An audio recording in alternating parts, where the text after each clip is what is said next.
between the Houston Oilers and the Pittsburgh Steelers. The Steelers on top in the AFC Central. They have won 5 in a row. They are 8 up, 4 down. They can clinch the division this afternoon, while Houston at 5-7, coming off a win over Denver, still with an outside shot at a wild card berth. Hi, everybody. I'm Marv Alvin, along with Chris Collinsworth. And Chris, the excitement here in Pittsburgh revolves around the play of their rookie quarterback out of Colorado, Cordell Stewart, who has certainly added to all the different variety of offense here, putting new twists into it with his all-around skills. The last 5 games, check this out, 3 for 3 throwing the ball, run the ball 7 times for 46 yards, and he's caught 7 passes for 170 yards. And he can do it all, quarterback, running back, wide receiver, but more than anything else, he makes it fun to come to the ballpark. You want to come and watch this guy play football, but the place he has impressed me more than any other has been at wide receiver. They put him in the slot, run him down the middle of the field. He knows he's going to get hit, knows he's going to get banged, but Cordell Stewart has a way of holding on to the football. It's embarrassing, really. He's a quarterback. And Houston, a vastly improved team. They have won 3 of their last 5. They are riding on a hot passing combination, certainly one of the hottest in the NFL, with Chris Chandler combining with the rookie Chris Sanders. And Houston probably had their best offensive day last week against the Denver Broncos, and Chris Chandler had the hot hand, and he was throwing the football to Chris Sanders, who has really impressed me as one of the better young wide receivers in all of football, averaging over 22 yards per catch, and he has 5 touchdown catches in the past 3 games. And you're looking at the Oilers head coach, 37-year-old Jeff Fisher, the second youngest head coach of the NFL behind David Shula of Cincinnati. He's done an excellent job, as has that man, Bill Cowher, who has put together an impressive 3 years as head coach. Mel Gray out of action, inactive because of a thigh injury, so Dennis Lundy back for the opening kickoff. Lundy re-signed during the course of the week, and you see the kickoff out of bounds by the flag indication that the kick carried out of bounds, so they'll start out at the 40-yard line as we set the Houston offense. Now look at the offensive line that has played very well. Hopkins, Matthews, Stepnoski, the former Cowboy, Donnelly, Eatman, taken over for David Williams, who was let go earlier in the week. Chris Chandler having a terrific season, as have the 2 rookies, Rodney Thomas and Chris Sanders. And it's to the ground for Thomas. Levon Kirkland on the stop. A look at the Pittsburgh defensive unit. Brenston Buckner moves to the left defensive end, with Joel Steed making his return last week. 2 of the outstanding linebackers in the NFL, Kevin Green and Greg Lloyd on the outside. Carnell Lake been a target as of late, playing with the injured thigh. Willie Williams had a tremendous game last week against the Cleveland Browns. It's a 2nd down and 4 at the 46. We are just underway at 3 Rivers. And again, it is Thomas. And he is stacked up by Ray Seals, but a flag has been thrown. It's Red Cashin, one of the veterans of the NFL in his 24th season, 2nd in seniority to Gordon McCarter. Face mask, number 97 on the defense, 5 yards. So Red getting right to it. Ray Seals called for the face mask. Houston trying to pick up their running game right where they left off last week against Denver.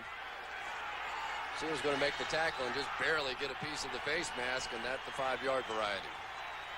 2nd down and 1, and Chandler completes for the 1st down. Roderick Lewis, the backup tight end, on the catch, run out by Kevin Green. The Houston Oilers last Sunday in a shootout beat the Denver Broncos 42-33, a game that produced a total of 920 yards. Only 36,000, though, turning out at the Astrodome, as folks in Houston are looking in the direction of Nashville, Tennessee.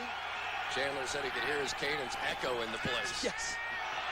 And a 1st down at the Pittsburgh 47. Off the toss, Thomas. And gets inside the 40, met by Greg Lloyd. Last week, Rodney Thomas, the guy who's turned it from early season fumble problems on the second play of the game, was able to whip off a beautiful 74-yard touchdown run. And that really has been Houston's problem this season. They had the lowest yard per carry average in the National Football League going into that game a week ago. And Chris Chandler said it was just so much more fun playing quarterback when we got our running game going. Second down and 2. And the play is blown dead.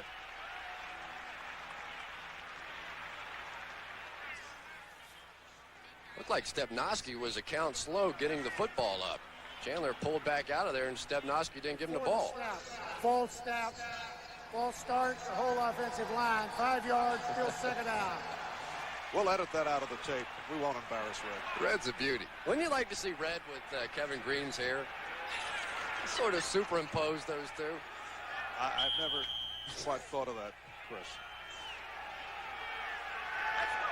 Chris obviously having too much time to think despite the busy schedule during the week. I may illustrate that later. Yeah. It is a 2nd and 7 at the 44-yard line. That's McNair in motion.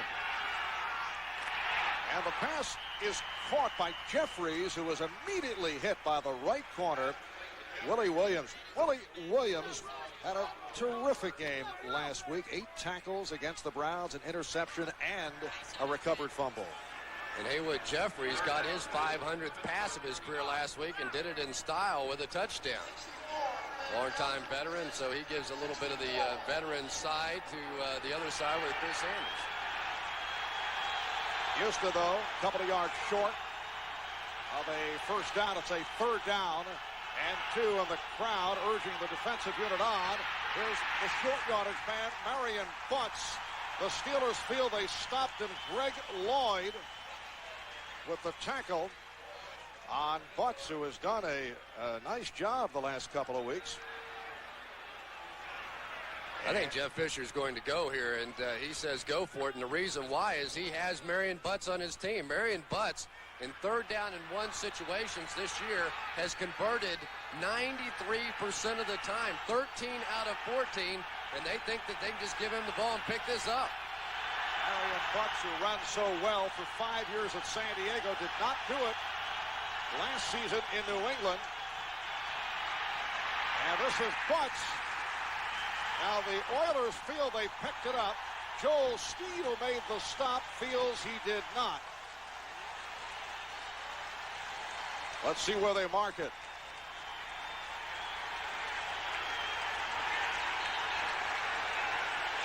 Marion Butts at 250 pounds just got stoved.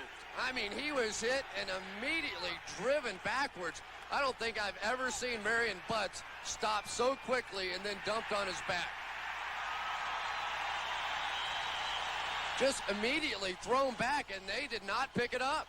Yes, the announcement that the ball goes to the Steelers. So the Steelers able to hold off the Oilers on the first possession.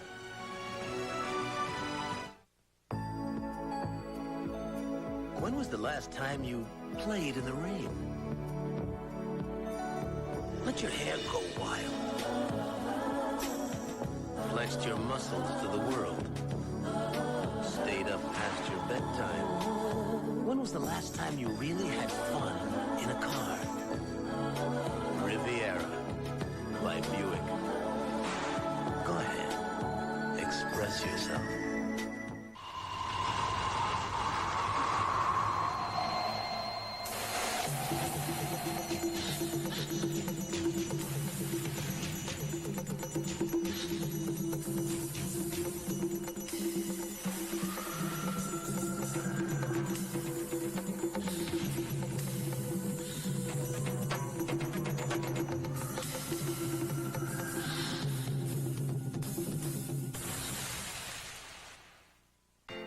Need a break? Yeah! Well, come on! The Monopoly game is bigger, better, and back at McDonald's. Just order any of these McDonald's food favorites to get your game piece. Win instantly, or collect and win. Cruises, Dodge Vipers, cash, $1 million. Wow! Sega Saturn with the Daytona USA game. With over 100 million new prizes, this is your best holiday break ever. I won! You had your break today. All right, the Pittsburgh Steelers, after holding off Marion Butts and the Houston Oilers, will take over at their 38-yard line. Neil O'Donnell, who has been playing brilliant at quarterback in recent weeks. You can see in the month of November, 7 touchdowns, only 2 interceptions. He's come back strong after missing 4 games because of a fractured throwing hand. It is a first down at the 38-yard line off the play fake. And he completes for the first down to Yancey Thigpen. That is catch number 65 for Thigpen, who was covered by the left corner, Chris Dishman. And this is the big difference with the Steelers this season. Ron Earhart is letting Neil O'Donnell throw on first down, and he has been terrific on first down, completing 68% of his passes, 5 touchdowns, 0 interceptions. That's when you have the defense at your mercy, when they don't know whether you're going to go run, pass, and Neil O'Donnell is loving his opportunity. Well, the spot just shy of the first down. It's second and about a half yard. Off the pitch, Pegram, and he lost a couple. Joe Bowden, the outside linebacker, making the stop. A check of the Pittsburgh offensive line. Strelzik and Searcy at the tackles. Newberry and Stye at the guards. One of the best, Dermontti Dawson, is the center. John L. Williams, Eric Pegram, the running backs. Outstanding core of receivers, which when they go 5 wide includes Cordell Stewart, and Stewart is in there right now, lined up in the slot to the right for this third down and about 1.5 yards out of the shotgun. O'Donnell facing pressure and throws it away. Charles Johnson in the area, covered by Tamor Barnes. Marv, I never thought I would see the day when the Pittsburgh Steelers on 3rd and 1 line up in 5 wide receivers and the shotgun and drop back and throw the football. I mean, it's just amazing. It's a completely different offensive mindset for the Pittsburgh Steelers this year. So it is 3 and out for the Steelers. And Ron Stark punting to Travis Hanna, who is replacing the injured Mel Gray. Good punt by Stark. And carries to the end zone to bring it out to the 20. It's a 53-yard punt. We'll be back in Pittsburgh in a moment. Business is about as predictable as the weather. You never know when a storm's going to hit. But for those unpredictable problems... And you need it when? UPS has solutions so predictable, they're guaranteed. From same-day service in as little as 4 hours to overnight delivery as early as 8 a.m. Plus, guaranteed 2- and 3-day services. Whenever you want it there, wherever in the world you want it. We're back in business. Nobody offers as many on-time options as UPS. Nobody. To play for a team in the NBA, taking it downtown, crashing the boards. With DirecTV's NBA Team Pass, at least I can follow any team. Or I can give it the full court press, NBA League Pass. Every team, the Magic, Knicks, Rockets, Suns, up to 30 great matchups every week. Yeah, I could be out there with those guys. Really, I could. You won't find the NBA like this on cable, so call 1-800-DIRECTV. Let me guess. One side of you craves easy chair comfort, while the other side itches for performance, right? Well, meet Buick Regal, with its famous 3800 V6 engine and Grand Touring suspension. Add to that an all-new interior with body-sensitive seats. And finally, there's a car for the two of you. Buick Regal. The NFL on NBC is brought to you by Buick and your local dealers. Remember Buick, the new symbol for quality in America. By UPS, the official package delivery company of the NFL. By DirecTV, It's personalized TV. And by Panasonic Smooth Operator Electric Razors. Wetter is better. A misty day in the Pittsburgh area as you look at Chris Chandler, who had the flu all week. In fact, spent one day in the hospital. This coming off a magnificent effort last week against the Broncos. In trouble right here and taken down. Kevin Green with his 7th sack of the season. Kevin Green led the NFL last year, just puts an inside move and really no match. And this was the story of the first matchup between the Oilers and the Pittsburgh Steelers. Chandler was sacked 5 times in that game, came out of it with a separated shoulder. No question his worst effort of the year. This pass rush may just be too much for Houston's offensive line. And in that first game back on September the 10th at the Astrodome, Pittsburgh beat Houston 34-17. It's a second down and 18 back at the 12.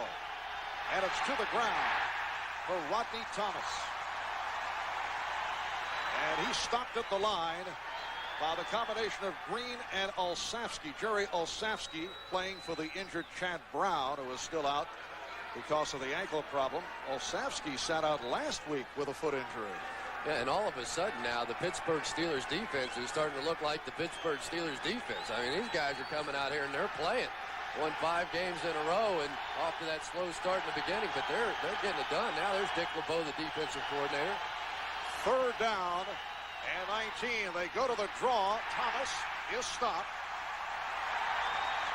Princeton Buckner, number 96, second-round pick a year ago, out of Clemson, getting the wraps on Thomas. Princeton Buckner was just playing the spy on that play, sitting there at the nose tackle position and just was waiting for some kind of a draw or a screen. His job wasn't even to get after the quarterback, and he just simply overpowered Mark Stepnoski once he saw the ball carrier. So the punting unit checks in. Rich Camarillo in his 16th NFL season. Punting away to Andre Hastings. Hastings with vivid memories of the earlier meeting. Penalty flag is down.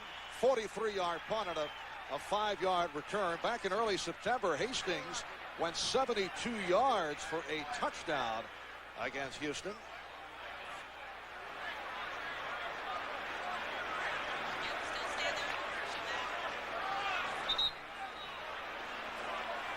And the call against the Steelers. Looked like Deion Figures was the one with the illegal block. Bobby April, special teams coach in the background. Number 21 by the receivers. 10 yards. It'll be first down and 10. That's a timeout. Yes, it is. Deion Figures will be back with Pittsburgh, getting back to the offense. Oh, yeah. I'm a Grand Prix kind of guy. I just hate it when we have to hurry. Who's she kidding? She's just itching to fire up our new Grand Prix and book.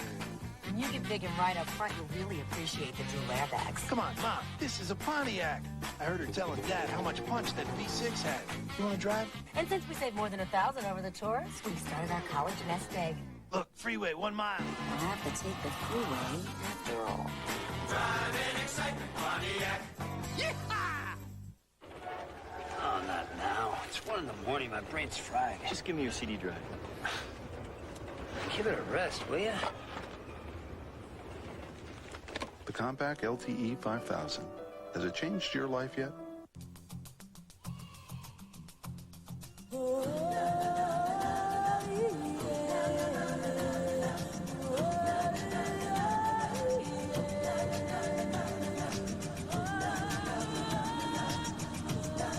Because your business can send you practically anywhere at a moment's notice. We offer nearly 5,000 flights a day.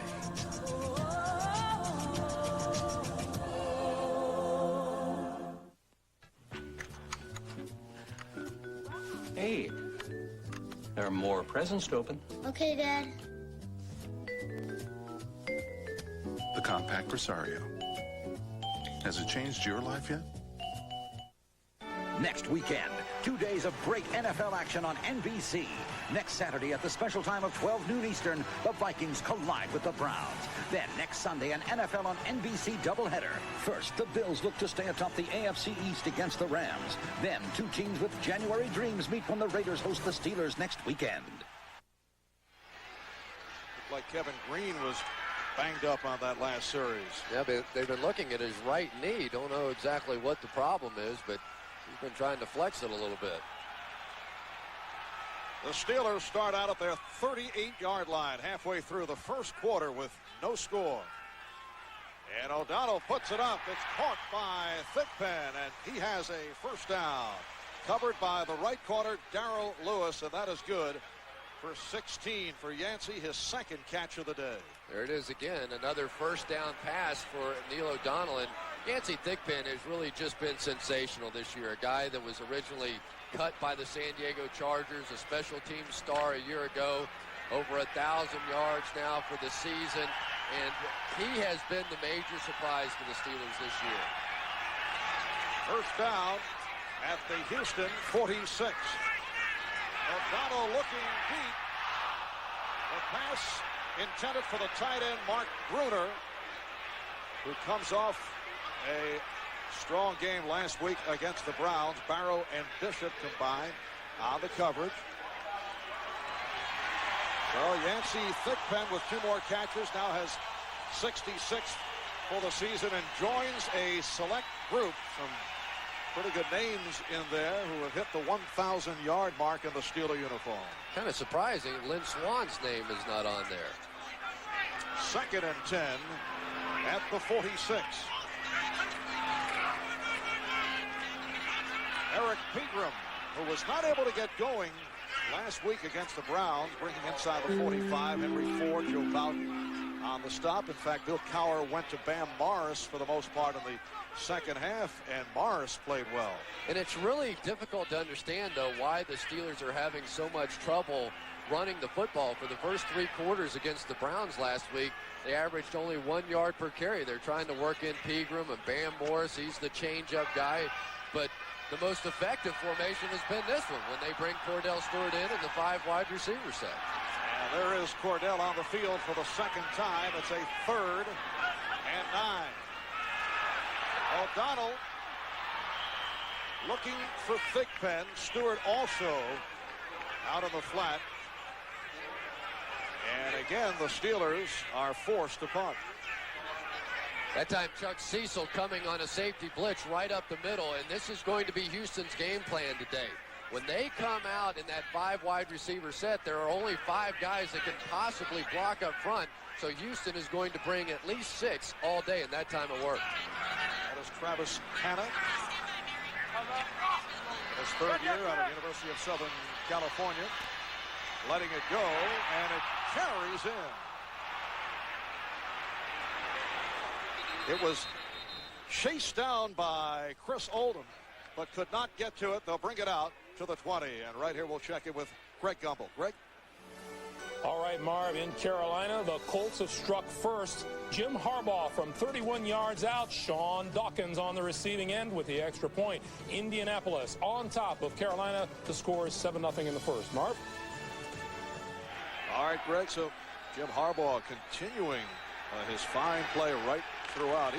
He has a shot for Pro Bowl honors. He has a shot for MVP honors. He has been unbelievable. Houston from the 20. And on the out, it's Jeffries.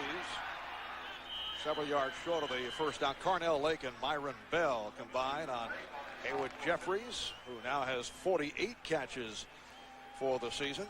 And Marv, he's covered out there working on Searcy's hand. I don't know if there's an injury or just trying to get it retaped. They're working on the outside against Carnell Lake, a safety man who is trying to make the conversion to corner because of all the injuries. Rod Woodson and Dion Figures, and he has certainly been the center of attention for a lot of offenses this year. Yes, he was 2 weeks ago. Cincinnati Bengals went his way right throughout the game. This is Thomas. Rodney Thomas has not been able to find an opening. Bill Johnson on the tackle of Rodney Thomas. You know, Bill Johnson is just one of those guys that fell out of the sky into the lap of Bill Cowher. He was cut by the Cleveland Browns, had a DUI during the offseason, during the summer, suspended by the Browns, and then cut him. But he was thought very highly of coming out of the draft. A lot of people thought he would have been a #1 pick, but for an injury to his knee just before the draft. 3 wideouts for the Oilers, facing a 3rd and 5 at the 25. Chandler lost the snap and had to cover up.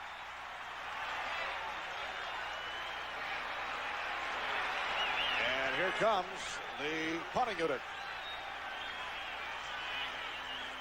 Look over here on the defensive left side. Kevin Green and Greg Lloyd on the same side. That's enough of a distraction for any quarterback.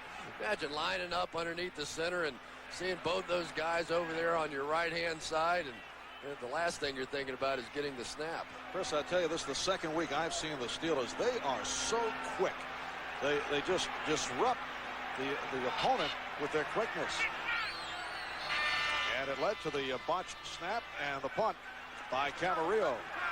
Hastings on the return. Able to bring inside the 40-yard line. 41-yard punt, 6-yard return. Bowden on the tackle. AT&T presents A Sure Thing, or is it? They win it! Incredible! In Super Bowl 23, the 49ers trailed late in the fourth quarter. Pinned on their own 8, their quest for a 3rd Super Bowl title was surely over, or was it? They may try to tell you one size fits all. Perfect fit.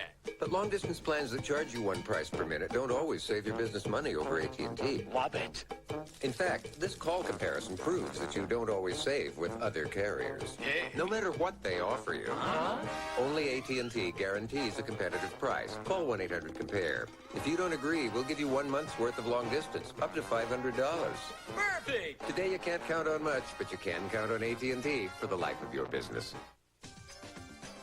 Joe Montana avoided sure defeat by skillfully moving the Niners 92 yards in 11 plays. The capper was a touchdown strike to John Taylor with 34 seconds remaining. There's no such thing as a sure thing. You should have seen me in this car, honey. I took our new Pontiac Grand Am to the beach today. I was all over town in this baby. The new twin-cam engine. Oh, and then there were these guys that were admiring me. Who are these guys? Very cool interior. We had so much fun. Did I tell you about the way that people were checking me out? You are talking about the car. Ooh, I loved it so much that I think I need to go out again. No. The new Pontiac Grand Am. It makes the ordinary extraordinary. Well, a fast start for that man, Yancey Thigpen, having a sensational season in his 4th year out of Winston-Salem State. Look at this, first 3 years, 46 receptions total, and this year coming into today, 64 catches.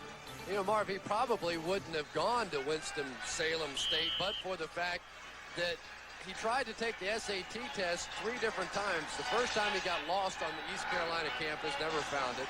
The next time he overslept, didn't take it. When he finally took it, he passed it, but the national signing date was already gone. All the big schools, they weren't interested anymore. Out it's to the ground for Bam Morris. And he is stopped by Joe Bowden. That first line of reasoning from Yancey, I believe, was the same that you used the first time around for the SAT. Throughout my college career, yes. 6-yard pickup. It's a 2nd down and 4 at the 47. We're just under 4 minutes remaining in this opening quarter. Marv Albert with Chris Collinsworth from Three Rivers in Pittsburgh. A Steeler victory, and they clinch the AFC Central as they are gunning for their 6th consecutive win. And again to the ground. And Morris is turned back. Combination of Henry Ford and Kenny Davidson, the 2 defensive ends. Davidson, number 90, a former Steeler, played 4 years with the Pittsburgh Steelers. There's a look at big Henry Ford, too, number 92. This has been sort of an underachieving defensive line, and if really there's been a weakness, it has been their inability to get to the quarterback this season. They really thought that between Davidson and Henry Ford that some of these young players would get there, but they just simply have not. 3rd down and 1. And O'Donnell Going incomplete. Charles Johnson took the hard hit and not able to hold on as Chris Dishman and Chuck Cecil converged on Johnson. The ball thrown just a little bit high. Charles Johnson certainly had a chance for this one, especially with those gloves. You know, those gloves really make a difference for most people. They have little tacky stuff, kind of like playing racquetball with a glove. You know, they just stick right on there, and it's easier to catch a football, but didn't work for Charles that time. And the punt by Stark. Travis Hanna let it bounce.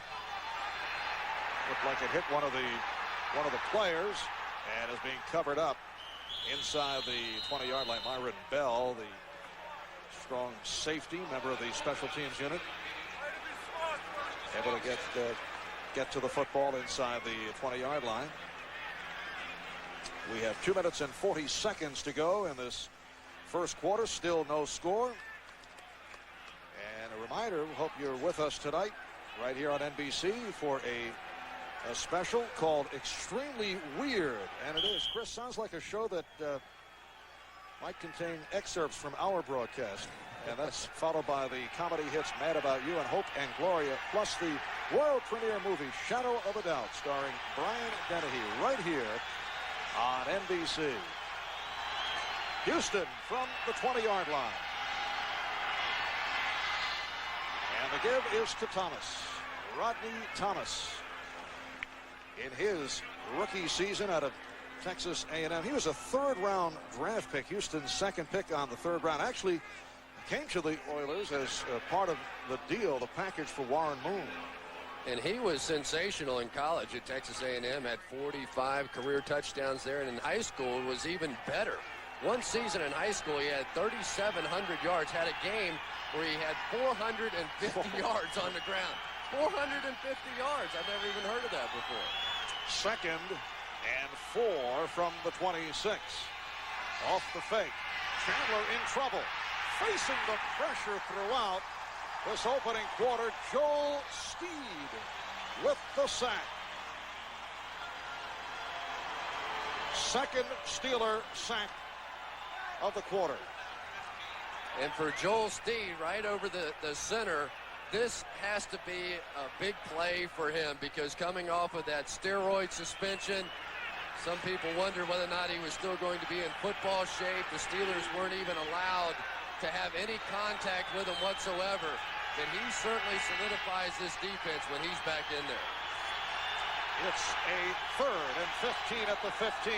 Chris Sanders, who has been quiet thus far, split wide, left side. Chandler looking that way, but he's taken down once again.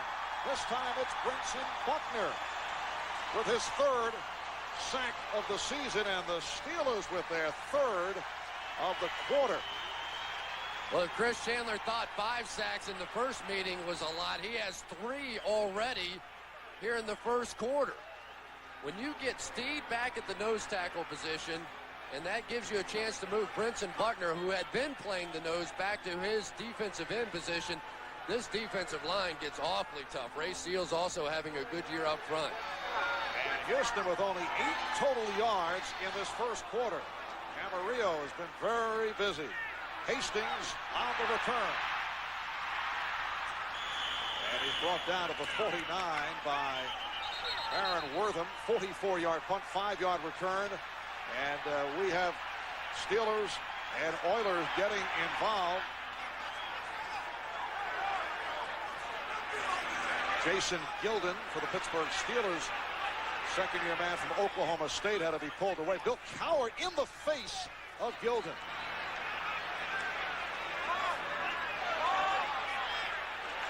You know, I'm not a great... I thought I saw the same thing. Right? I love you, but, right? I love you, but. Right. If you get a flag thrown on you, I'm going to kill you. Something like that was how that conversation went. I'm so happy that's confirmed. That's the first time I've ever successfully read lips from this far. No question about it. He, you know, with Cowher, you can definitely read the lips because he's right there. You're going to know what this guy is saying, even if it's just body language alone. I love you, but. I love you, but. The most uttered phrase on God's green earth. 52 seconds left in the quarter, and here is O'Donnell firing downfield. The pass intended for the tight end, Mark Bruner. He's trying to get Bruner involved. Bruner had a strong game. In fact, last week, his best game in his NFL career. Mark Bruner, rookie from the University of Washington. Hasn't exactly been an exciting offensive day here so far. Both teams sort of tearing up the middle of the field. One first down apiece. Well, Cordell is back on the field. Slot right.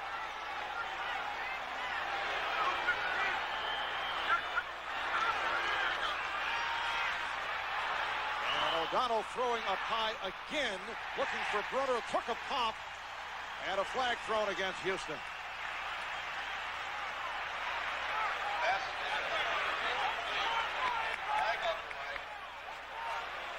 And things beginning to heat up between these two clubs.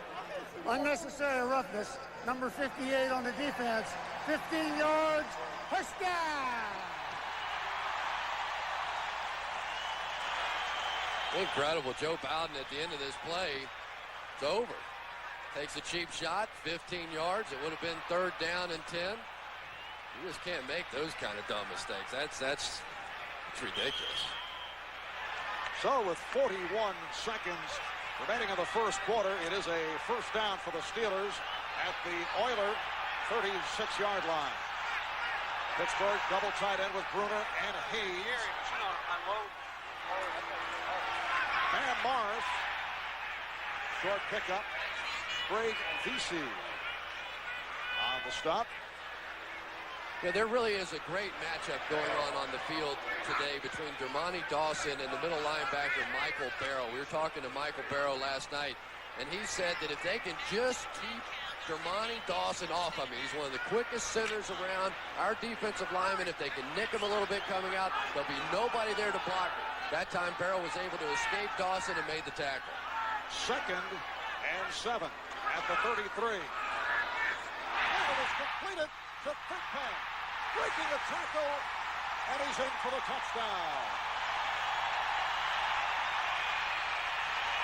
33-yard touchdown play. Yancey Thigpen beating the left corner, Chris Dishman.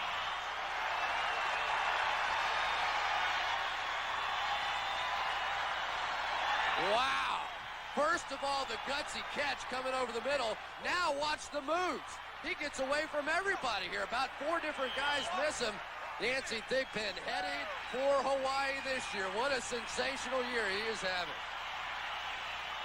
Yancey's third catch of the quarter for 58 yards. And here is Norm Johnson for the extra point.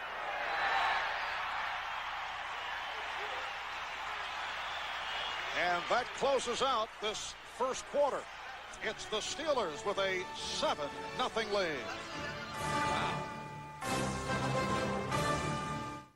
Take the time out to love someone. Maybe you helped and didn't know it. Maybe you were part of it and just forgot. Maybe you supported it and still wondered, will it reach the people who really need it? Or maybe you said, sure, this may help them today, but what about tomorrow? If you joined the American Express Charge Against Hunger over the last 2 years, these are some of the programs you've helped make possible and some of the lives you've helped make better. But the fight isn't over. Every time you use your American Express card, we'll give to Share Our Strength, a leading anti-hunger group. So use the card, because now through December 31st, the Charge Against Hunger is on again. Take the time out to love someone. Pick them up, reach your arms out and help someone. Finding out Little Caesar's new stuffed crust pizza is a better deal at only $7.99 results in a kind of wacky happiness. A large cheese and pepperoni stuffed crust pizza at Little Caesar's for just $7.99. Pizza, pizza. Johnson drops it! Come on, my dog can catch better than that. Right, Buster? Guys, we're going in. Hit it. Hey, is that a dog? That's right, Bob, a dog, and they're going to run the old pooch to the post. And now the guy with no helmet drops back to pass. Oh, great catch! Well, Bob, when you've got the great taste of an ice-cold Miller Lite, life is good. Touchdown, doggy. I have officially seen everything. Miller Lite. It's good.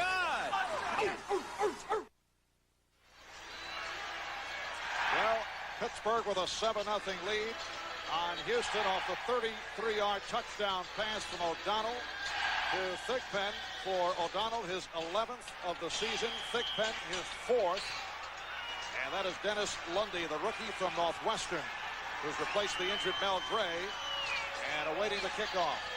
Here's Lundy from the 10. And lost his balance. He slipped and lands at the 20-yard line. Marv, I ran a lot of those slant routes in my career, and when you catch them, you're thinking, oh, please don't let me die. Yancey Thigpen was thinking touchdown. As soon as he got his hands on the football, he just accelerates past the other guys. He gets his head down, finds the next guy, Chuck Cecil, makes a couple of moves, and gets in the end zone. That is just sensational play from a wide receiver. Second quarter just getting underway.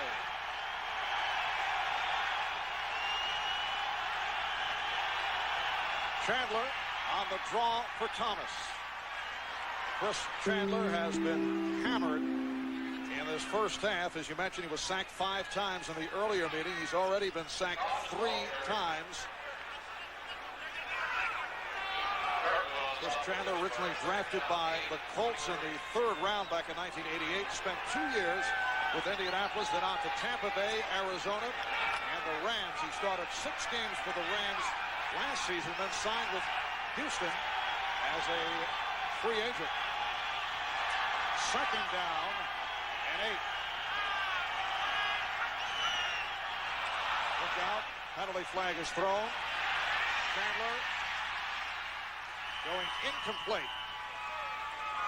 Intended for the tight end, Frank Wycheck. And that's how fast Greg Lloyd is. Greg Lloyd can jump off sides, stop, go back across the line of scrimmage, and still get his hands on the quarterback. And really, they shouldn't let that play go, because Greg Lloyd is going to come across the line of scrimmage, and then so he doesn't hurt the quarterback. 95 in the defense, 5 yards, still 2nd down.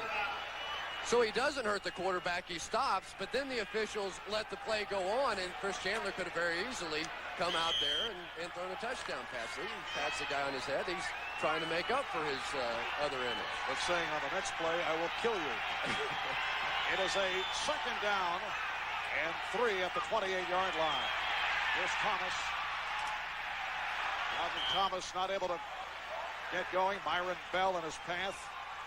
Yeah, and any slow developing plays with Greg Lloyd around, you can forget about. You know, there's the counter tray coming at him, and Greg Lloyd said, to heck with that. He ran right past the blockers, just right to the ball carrier. I'm not sure anybody really wanted to block him, to tell you the truth. Brings up a 3rd and 3 at the 28 for the Houston Oilers, who come in at 5-7. They have won 3 of their last 5 games. They still have an outside shot at a wild card berth.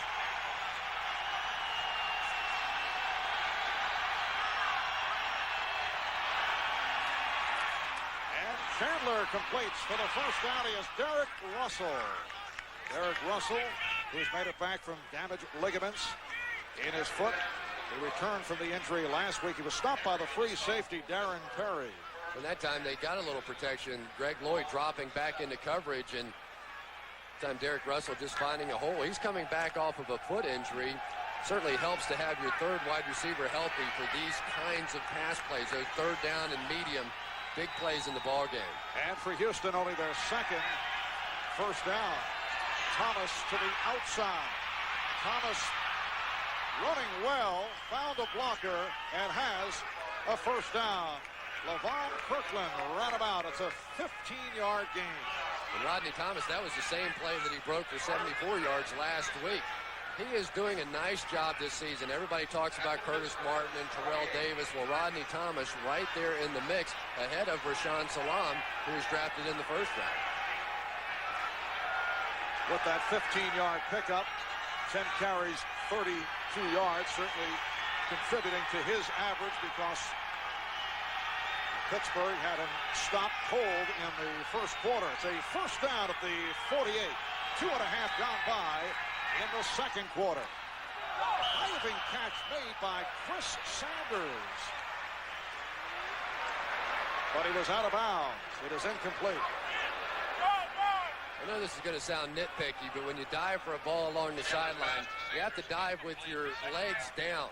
You can see his upper body is going to hit the ground first, whereas if you can dive and keep your feet along the ground, he might have been able to drag the feet and get the completion.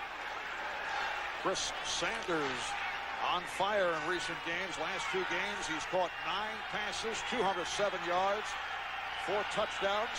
Had the game of his life in his hometown last week in Denver. Couple of touchdowns, 5 receptions. Second down and 10. And again, through the sideline. This time it's Thomas. Rodney Thomas with a short pickup. Cornell Lake providing the coverage. And, you know, I really have to give Dick LeBeau, the defensive coordinator of the Steelers, a lot of credit this season. He has had so much to deal with, the injuries, of course, to Rod Woodson and Deion Figures, and Cornell Lake going over from safety, where he was a Pro Bowler a year ago, trying to play corner. Dom Capers left as a coordinator, and Dick said the only thing I didn't want to do is screw it up. But given the problems they've had here this season, he has done an amazing job. It's a 3rd and 9 from the 47. Here they come. Chandler got it away. Oh, a heavy hit on Todd McNair. Darren Perry was right on McNair as he caught the ball. And that is Dick LeBeau's scheme right there. What he tries to do when he gets you in 3rd down and long situations is force you to throw the hot read. They bring the strong safety blitz to the top of your screen. That forces the breakout by McNair. Just come up and make the tackle. The punter comes on the field. Andre Hastings is back, waiting for the 4th punt of this first half from Rich Camarillo. The NFL's all-time leader in most punts inside the 20. It's the high snap.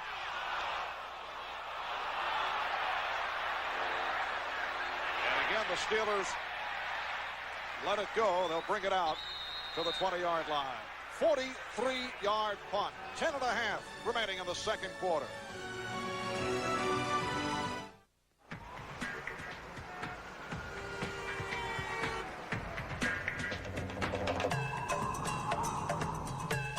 This isn't just any sport utility vehicle. It's the first one from a luxury car maker. With heated seats, retractable mirrors, and power moonroof. The new Acura SLX. It's the most civilized way to leave civilization. Hey Santa, our budget's real tight. No problem. Just think of Craftsman. Just look at all these great gift ideas from Sears at great prices, too. It's the gift guaranteed to last forever. Craftsman for Christmas. Only at Sears and Sears hardware stores. You know, these Tostitos are baked. Get out of here. Really? But so tasty. Oh, I had this party, and I told everyone that baked Tostitos are low in fat, but nobody believed me. Wow. Baked Tostitos have only 1 gram of fat per serving, but they don't taste it. These are baked? Mm-hmm. Get out of here. Oh, yeah. Get out of here. Get out of here. Really? They're baked. No, really. Get out of here. Baked Tostitos, tortilla chips, and fat-free salsa. You got Tostitos, you got a party. Sai, ho finito la mia tesi di laurea. Bravo, nonno. Ho fatto tutte le mie ricerche, sia dalle Indiana University. Sì. La biblioteca della facoltà. L'IBM l'ha digitalizzata. Così con internet avrò accesso alla musica quando vuoi.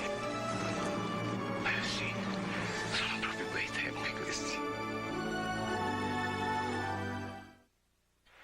Well, Chris, a fine performance here by Rich Camarillo. The referee, Red Cashin, gave him a look as if to say, you got to be kidding me. Too bad the gong shows off there. That would have played well.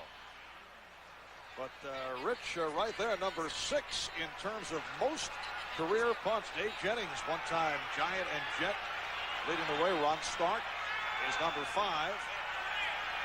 The Steelers start out from their 20-yard line. They lead the Oilers 7-0 and go to the ground. Bam Morris out to the 25.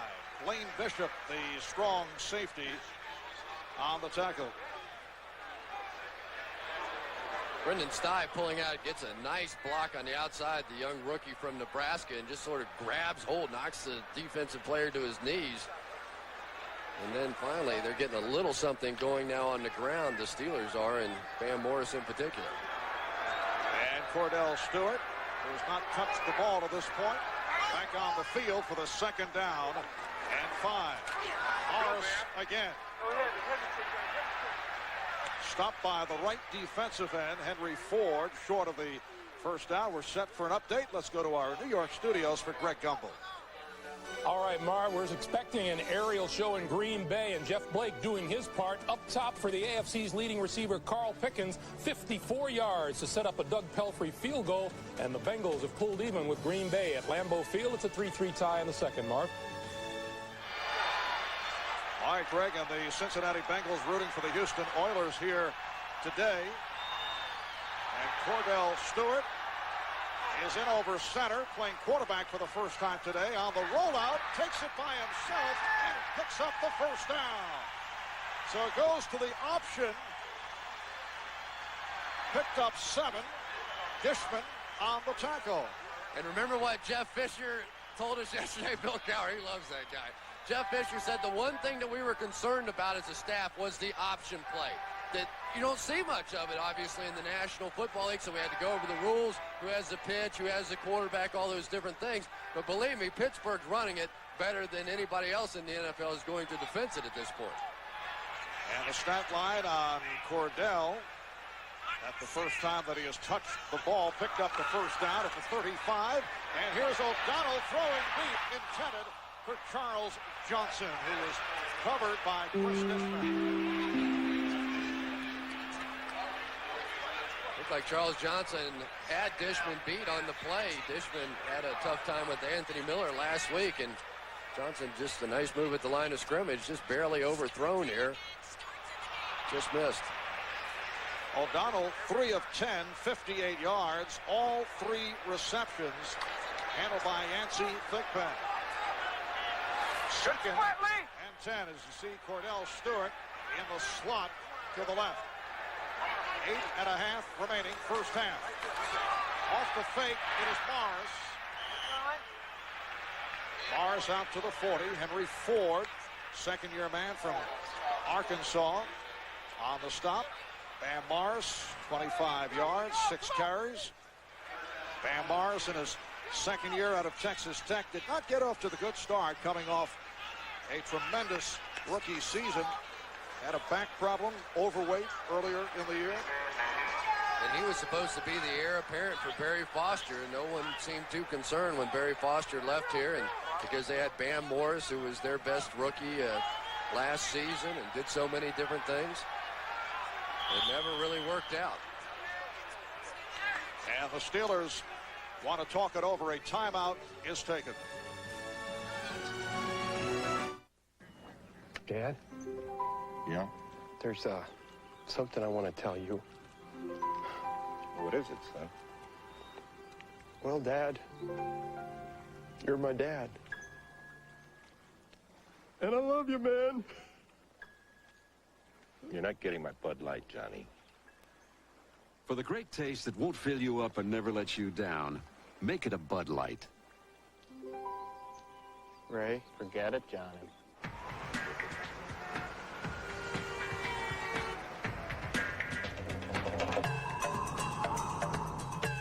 This isn't just any sport utility vehicle.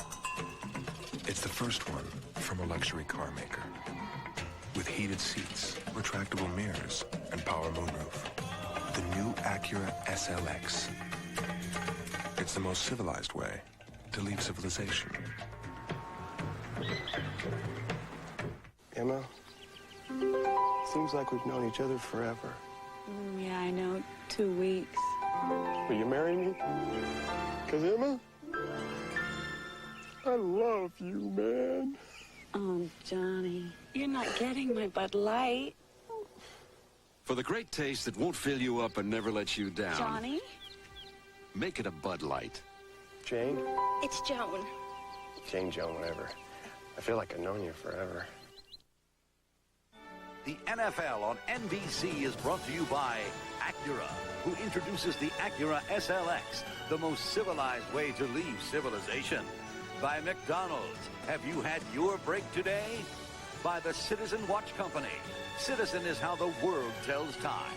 And by Bud Light. If you want great taste that won't fill you up and never lets you down, make it a Bud Light. All right, Bill Cowher congratulating Cordell Stewart for that option run, saying, I love you, and in this case, I mean it. And Cordell Stewart remaining on the field, lined up in the slot to the left. That's Mills in motion. 3rd down and 5 as we resume, and it's dropped. And a flag is thrown. Andre Hastings not able to hang on, but a penalty marker is down.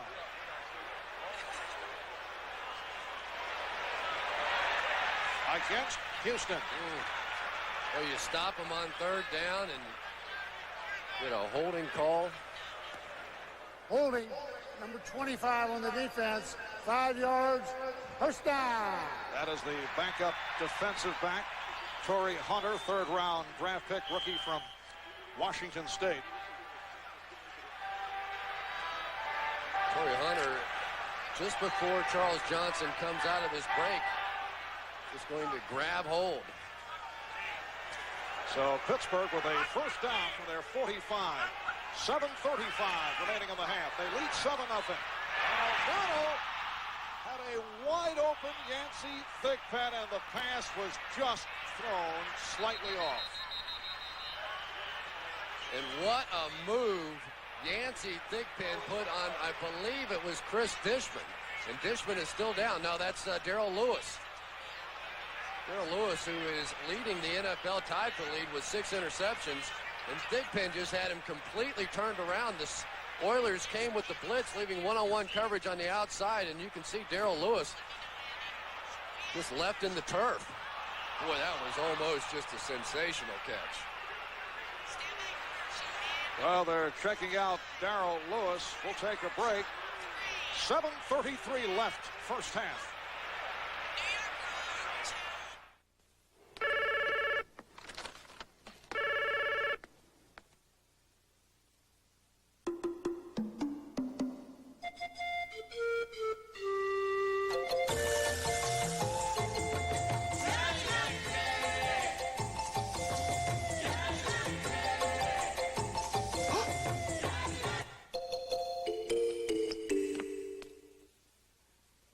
Have you had your break today? Yeah, yeah. Let me see. Cinnamon, nutmeg, and... Oh, I'll just print it out for you. Why don't you just fax it to me? The compact Presario. Has it changed your life yet?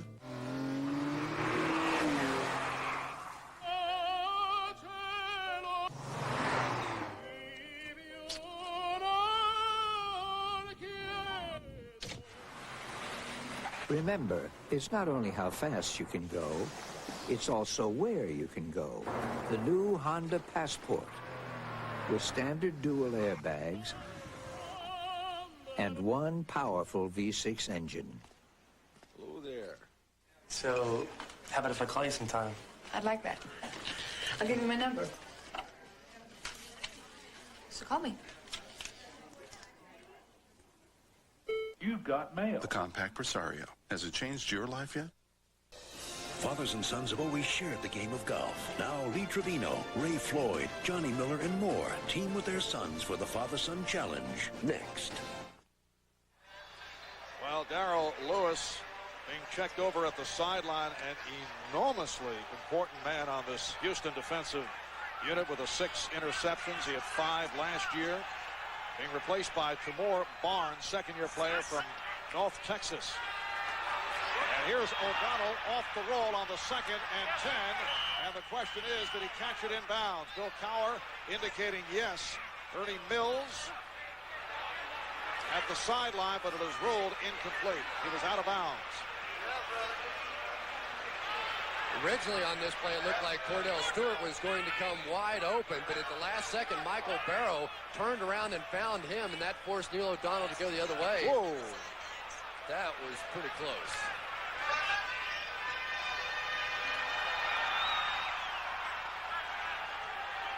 That was about as well as Ernie Mills could do it. It is a 3rd and 10 at the 45. And O'Donnell throwing the middle. Caught by Thigpen. What a catch. Triple covered. Was able to readjust and come up with it. Yeah, the reason he had to readjust because they weren't throwing him the ball. And now the officials are saying no. O'Donnell's down there arguing. Thigpen's arguing. Well, the official saying that he caught it on a hop. As he made the adjustment, he scooped it up, and it is waved off. We'll take another look at it. But the pass was intended for Andre Hastings, I believe, coming across the field, and then just all of a sudden a great adjustment to the ball by Yancey Thigpen. Good call. He one-hopped it. So Travis Hanna receiving the run, start, punt. And Hanna heading to the middle of the pack is taken down to the 24-yard line with 7 minutes to go in this first half. The Steelers with a 7-0 lead on the first quarter touchdown pass from O'Donnell on a 33-yarder to Thigpen. Reminder, next Saturday following the Browns and the Vikings, it's the John Wooden Classic here on NBC. Charles O'Bannon and the defending NCAA champion UCLA Bruins go up against the Terrapins of Maryland. The John Wooden Classic following NFL action next Saturday right here. Houston from their 24-yard line. Chandler, who has not been able to get anything going, firing deep, and he has Sanders. Chris Sanders for the touchdown. 76 yards. Sanders beating Carnell Lake and converting his 8th touchdown of the season. What a rookie year it has been for Chris Sanders. Mark, do you have any idea how difficult this catch was to keep your balance and score this touchdown? I thought this ball was overthrown all the way, but Chris Sanders with his phenomenal speed just runs the football down. And poor Carnell Lake, that's not bad position for a guy playing the quarterback position that's originally a safety. But Chris Sanders, one of the fastest players in college football last year at Ohio State. And they were setting this up right throughout the half. That is his first catch of the game. Del Greco with the extra point, and the Steelers and Oilers tied at 7.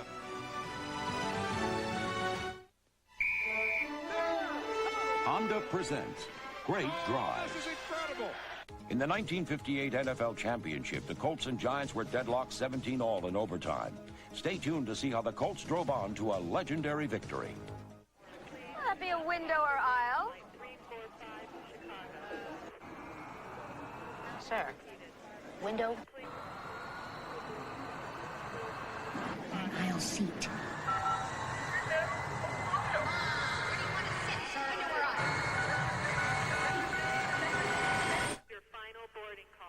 Well, at least you know where to sit when you get home. The Accord Coupe from Honda. Possibly the world's easiest decision. Johnny Unitas cleverly mixed passes and runs as the Colts drove to the Giant 1-yard line. From there, Alan the Horse Amici plunged into the end zone to give Baltimore the win in the greatest game ever played. They're in the shapes of little portals. And when you walk, they bark. Shopping for the holidays? Come to Wendy's for a Monterey Ranch chicken sandwich. It's a whole breast filet, Monterey Jack, and ranch dressing with bacon. At least you'll get one thing you like this holiday. Skill Power Tools make such quick work of all your projects. You'll find time to get out there and work on all kinds of things. Skill Power Tools. Think of all the things you can do. Tonight, they had a wild Mad About Unite. You threw off the covers and took me. And you were sound asleep. This is what I'm saying. Then Dennis continues to woo Lisbeth. Hello, she's in a coma. And Nurse Nancy see? I can't do this. Lisbeth's staring up at us. Let's go outside. All new Hope and Gloria, NBC tonight. On the touchdown, Darren Perry, right in the middle of your screen there, is going to get caught up on the crossing route, and that means that in the back, it's Carnell Lake one-on-one against Chris Sanders. I guarantee you that was not an intended play. I have to believe that Darren Perry was just out of position there. And for Sanders, his 6th touchdown catch the last 4 games. Ernie Mills with the return. Mills got to the outside, breaking tackles. Beautifully done as he gets to the 40. Darrell Lewis on the tackle. A 31-yard kick return for Mills, who is among the AFC leaders in this department. You know, Marv, you just have to wonder how far this Pittsburgh Steelers team can go without Rod Woodson. I mean, they really are struggling at the cornerback position. Dick LeBeau is so limited in what he can do defensively. You can't blitz as much as what they used to. Can't play that 8-man front because you're afraid to play man-to-man coverage. And there you saw exactly why. Look at Rod Woodson, who struggling, says that it's just the hardest part is just trying to be patient with this recovery. Well, they have kept him on the active roster. The hope is he will make it back for the playoffs. Pegram picked up a yard on the play, strung out by Darrell Lewis. Rod Woodson, recovering from knee surgery, hopes to start running during the course of this week. Carnell Lake, I mean, you have to give the guy credit because he doesn't want to be the one playing in Rod Woodson's slot. He'd rather play safety. He was a Pro Bowler there a year ago. They came and they asked him, and he talked about how unselfish he was trying to come in there and make that play, but he just isn't a quarterback. I mean, that just is not his natural position. 2nd down and 9. 81 Johnson in motion. O'Donnell is taken down. Henry Ford coming up with the Oilers' first sack of the game, and for Ford, it is his 3rd of the season. Houston with only 18 all year. And for Henry Ford, this has to be a thrill. Here's a kid, he came in 40 pounds overweight last season as a first-round draft choice. No question, he was a bust in his first year. Their coaches described him as having a Cadillac body with a Volkswagen engine. Yes. And this guy, he took some heat last year. He came back in much better shape. And he's a big reason why those sack numbers have been declining over the years. They just haven't gotten the production out of that defensive line. And Blaine Bishop is down. Also, the departure of Sean Jones and William Fuller certainly contributing to the different defensive scheme that the Oilers are running the past few years. Yeah, and Ray Childress with the shoulder injury, that has certainly helped. And they do not need Blaine Bishop to be hurt. He's the main guy in that 46 defense that Jeff Fisher likes to run. The strong safety position, you have to be part linebacker, part man-to-man cover guy, and he certainly would be a major, major loss for the Oilers. 5:54 remaining in this first half. When we resume, it's a 3rd and 13 at the 37-yard line. Well, next Sunday, NBC Sports presents another NFL doubleheader getting underway 12:30 Eastern Time with the NFL on NBC. Most of you will see Pittsburgh and Oakland. And in the early matchup, Jim Kelly and the Buffalo Bills will try to contain the NFL's leader in receiving yards, Isaac Bruce, and the St. Louis Rams. In the late games, most of you will see the Steelers and Raiders. Others will see the Broncos hosting the Seahawks. The Pittsburgh-Oakland game should be a heck of a game. That may well decide exactly who the strength is right now in the AFC. Well, let's see how the injury occurred. Blaine Bishop, hard-hitting safety in his 3rd year out of Ball State in Indiana. And there is Bishop on the coverage. Johnson looked like the knee buckled. Well, that's really unusual. Bill Cowher telling us that he has such respect for Blaine Bishop. He says it's like a linebacker playing the safety position. He's about 5'9", but 197 pounds. Yeah, and he was considered to be too slow to play cornerback, too small to play safety, but he is a big guy, benches over 400 pounds. You can see the big arms on him, and he certainly has developed into a very good player. He's the emotional leader out there, too. You talk to this Oilers defensive team, and they say he's the guy that really gets us going. Cordell Stewart lined up in the slot to the left with his 3rd and 13. And Hastings in the backfield. O'Donnell stepping up. And O'Donnell's pass is caught for the first down. Charles Johnson brought down by Chris Dishman. It is a first down for the Steelers. Very good cornerbacks for the Houston Oilers. Chris Dishman, one of the better corners around, and Charles Johnson trying to establish a name for himself. Looked like Dishman even got there a little bit early, and Johnson's still able to hold on. Johnson, the #1 pick from a year ago. Dale O'Donnell so effective on 3rd and long and able to pick up the first down at midfield. O'Donnell to the sideline and comes up short. Intended for Ernie Mills.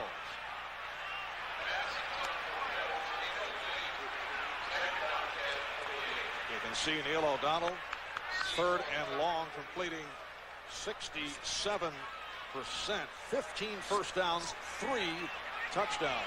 You know, Mark, he was a free agent at the end of this season, and I am absolutely shocked that they haven't made more of an effort to try and sign Neil O'Donnell. If they didn't believe in O'Donnell before this season, the difference when he was in there as opposed to Mike Tomczak and Jim Miller was amazing this year.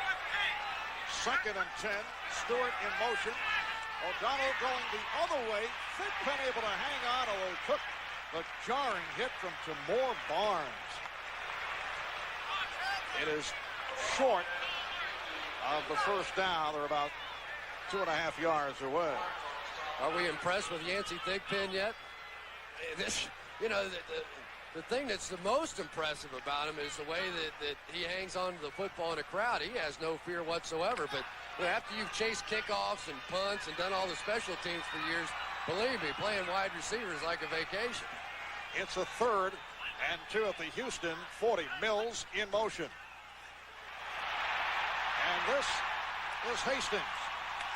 A little pitch for Andre Hastings, and he has a first down. Steve Jackson ran him out. But what a diversified offense we're seeing from Ron Earhart. It's unbelievable. You forget that you're watching the Pittsburgh Steelers. It's Earhart now. This guy is amazing. You got to know the history of Ron Earhart. He was the offensive coordinator for the Giants back in their glory days, going to the Super Bowl, and Bill Parcells, and they were boring, and they ran the football. Then he came here, and the Steelers were boring, and they ran the football. And now all of a sudden, this guy is like he's wearing bell-bottom pants or something. I don't know who he is anymore. First down at the 26-yard line. Eric Pegram stacked up. Michael Barrow among several Oilers to make the stop. No bottom pants. Well, you know, I don't know where these things come from. But the one thing that Ron Earhart has to be concerned about is the fact that they have not been able to run the football. And I think a big reason why, although I think the Steelers disagree with me, is the fact that Eric Green's not here anymore. I mean, he was essentially a 6th offensive lineman, 290 pounds, playing that tight end position. He hasn't had nearly the impact with the Miami Dolphins, but he was certainly a major factor in that running game. It's a 2nd down and 8. And Stewart on the field in motion. O'Donnell looking that way and then goes to Mills, and that's incomplete. Took a hard hit from Odie Harris. Harris, an 8-year man out of Sam Houston State.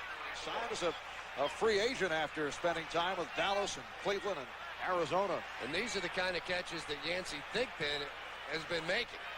Right there, you get your hands on the football, and Ernie Mills just unable to wrap it up. That's a huge shot, though, by Odie Harris. And Odie Harris, he's been around the Bucs, the Cowboys, the Browns last year with the Cardinals and Buddy Ryan, so he knows what it's like to fight for a position. 9th play of the drive. 3rd down and 8. The game is tied at 7. O'Donnell with the long look and going deep, and it's picked off. Chuck Cecil with the interception. So Cecil with his 2nd pick of the season. That pass was intended for Cordell Stewart. And Neil O'Donnell fell in love with his toy that time, Cordell Stewart. Stewart is going to run the out and up, and there just absolutely was nothing there. Chuck Cecil just sitting and waiting for the football. And to come out, run a little out, and then go right up the field. And it just wasn't there. I mean, sometimes it's there and sometimes it's not there. Chuck Cecil in the back is just going to fall right in his lap. And for Neil O'Donnell, that's a shock. Only his 4th interception of the entire year. But sometimes you can fall in love with a guy, and I think that's what happened there. Neil O'Donnell, such an efficient quarterback, had gone 135 passes without an interception. 3 straight games without an interception. So the Oilers back to the offense. Rodney Thomas finding a hole. And with a burst, is able to run it out to the 23-yard line. And he's moved the chains. It is a first down. And there was a rare hole by the Houston Oilers. Rodney Thomas doing a nice job to even get down the field. You saw Mark Stepnoski getting down the field and making another block. Chandler going over the middle to Thomas. And that just picked up a couple. He was met immediately by Greg Lloyd. 2 minutes remaining in this first half. We'll be right back.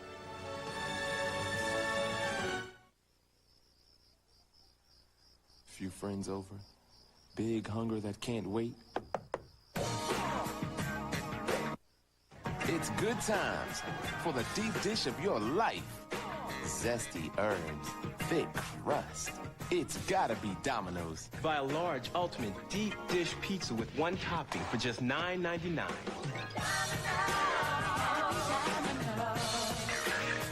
It's gotta be Domino's.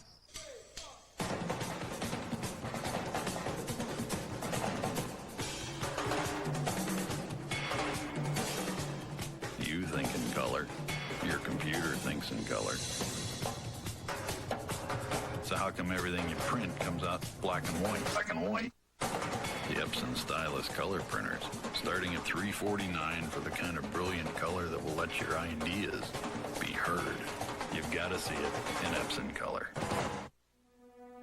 Did you ever notice how many times a day you look at your watch?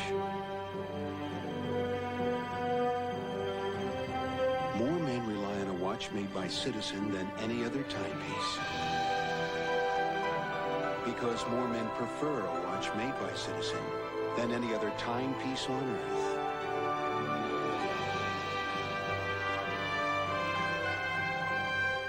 Citizen, how the world tells time. Playoff fever heats up next weekend on NBC. Next Saturday at the special time of 12 noon Eastern, the Vikings need a win to stay in the crowded playoff picture. Then, next Sunday, 4 teams thinking postseason highlight an NFL on NBC doubleheader. Bills-Rams, then Raiders-Steelers. The NFL on NBC, home of Super Bowl 30.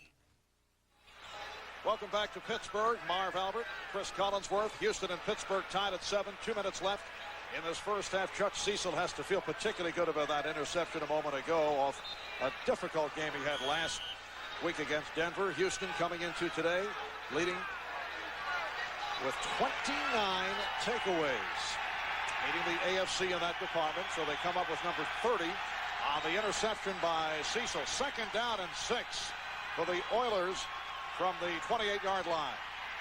Chandler getting better protection, although that was almost interception intended for Todd McNair, and Chris Oldham had a shot at it. And let's give a credit to Carnell Lake as well. He was working one-on-one against Chris Sanders, and you could tell that Chris Chandler really wanted to go to him, but that time Carnell Lake got the better of that matchup. Yes, Carnell Lake with the only touchdown of his career in the earlier meeting back on September 10th at the Astrodome. Chandler 8 of 10 for 111 yards, 1 touchdown. 3rd down and 6. And it's broken up. Again, Oldham, this time stepping in front of Sanders. Back-to-back plays there by Chris Oldham, who has emerged as the nickelback here. Chandler had plenty of time to throw the football, and Oldham just a quick reaction and almost came up with the interception. Last week, Chris Oldham with an interception of the game against the Browns, his first interception since back in 1990. Rich Camarillo will punt for the 5th time today. You know, the Oilers don't look like they've got a lot going, but the score's tied 7-7, and Pittsburgh's just keeping them in the game. And a timeout is called by Houston. So the Steelers and Oilers each have 2 timeouts left. So this is what you do every day, huh? For a baby. Like this. Not like this. It's not so bad. Maybe... For the man with sensitive skin, Schick introduces the new Tracer FX. There's a sensitive part? Right here? Good. With its unique skin guard designed for a smooth shave with less irritation. Think I'm getting the hang of it. The shaving system for sensitive skin. Schick Tracer FX. You guys are so sensitive. What's the big deal?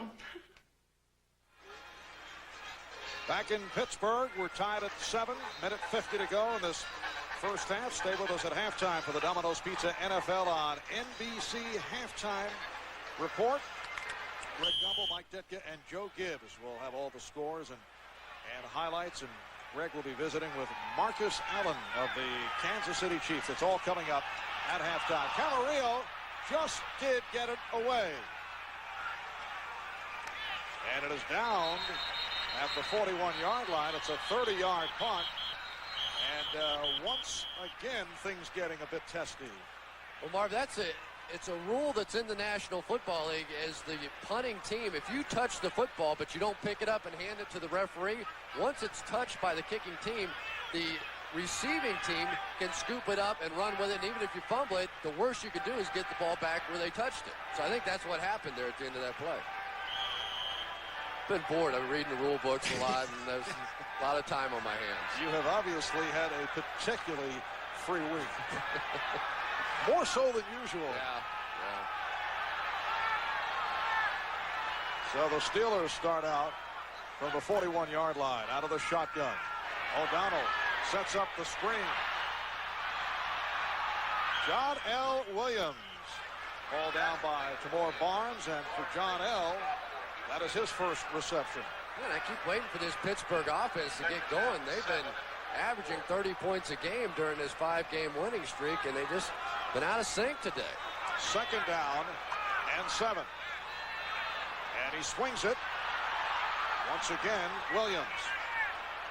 Steve Jackson on the stop. Clock is running. We come up on 1 minute remaining in the half. Each team with 2 timeouts left. Third down and 5 from the 46.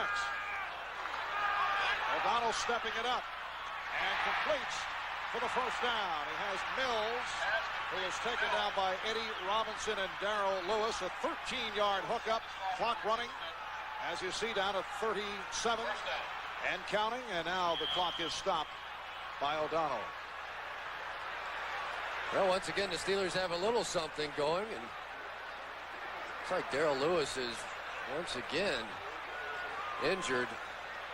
Boy, that really hurts you when you get into that 4 wide receiver and 5 wide receiver set when you don't have your best cover man out there. That was a nice catch that time by Ernie Mills. Ernie Mills is a guy who is the third down receiver. 14 of his 23 catches, now 15 of 24 on the season, have been for first down, so that is his role on this team. Second and 10 at the Houston 41. O'Donnell getting the protection and has an open man. Ernie Mills.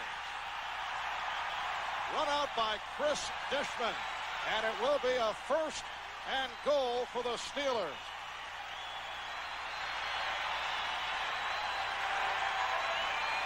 Not exactly sure what happened to Houston's coverage here when O'Donnell scrambled around. Ernie Mills just left with nobody in the vicinity. There were a couple of guys wide open. Charles Johnson was wide open too, and Ernie Mills even managed to get up and get out of bounds. Picked up 34 on the play. First and goal at the 7. 23 seconds remaining in the half. The game is tied at 7. O'Donnell, the end zone. Touchdown! Mark Bruner, the tight end, beating Odie Harris.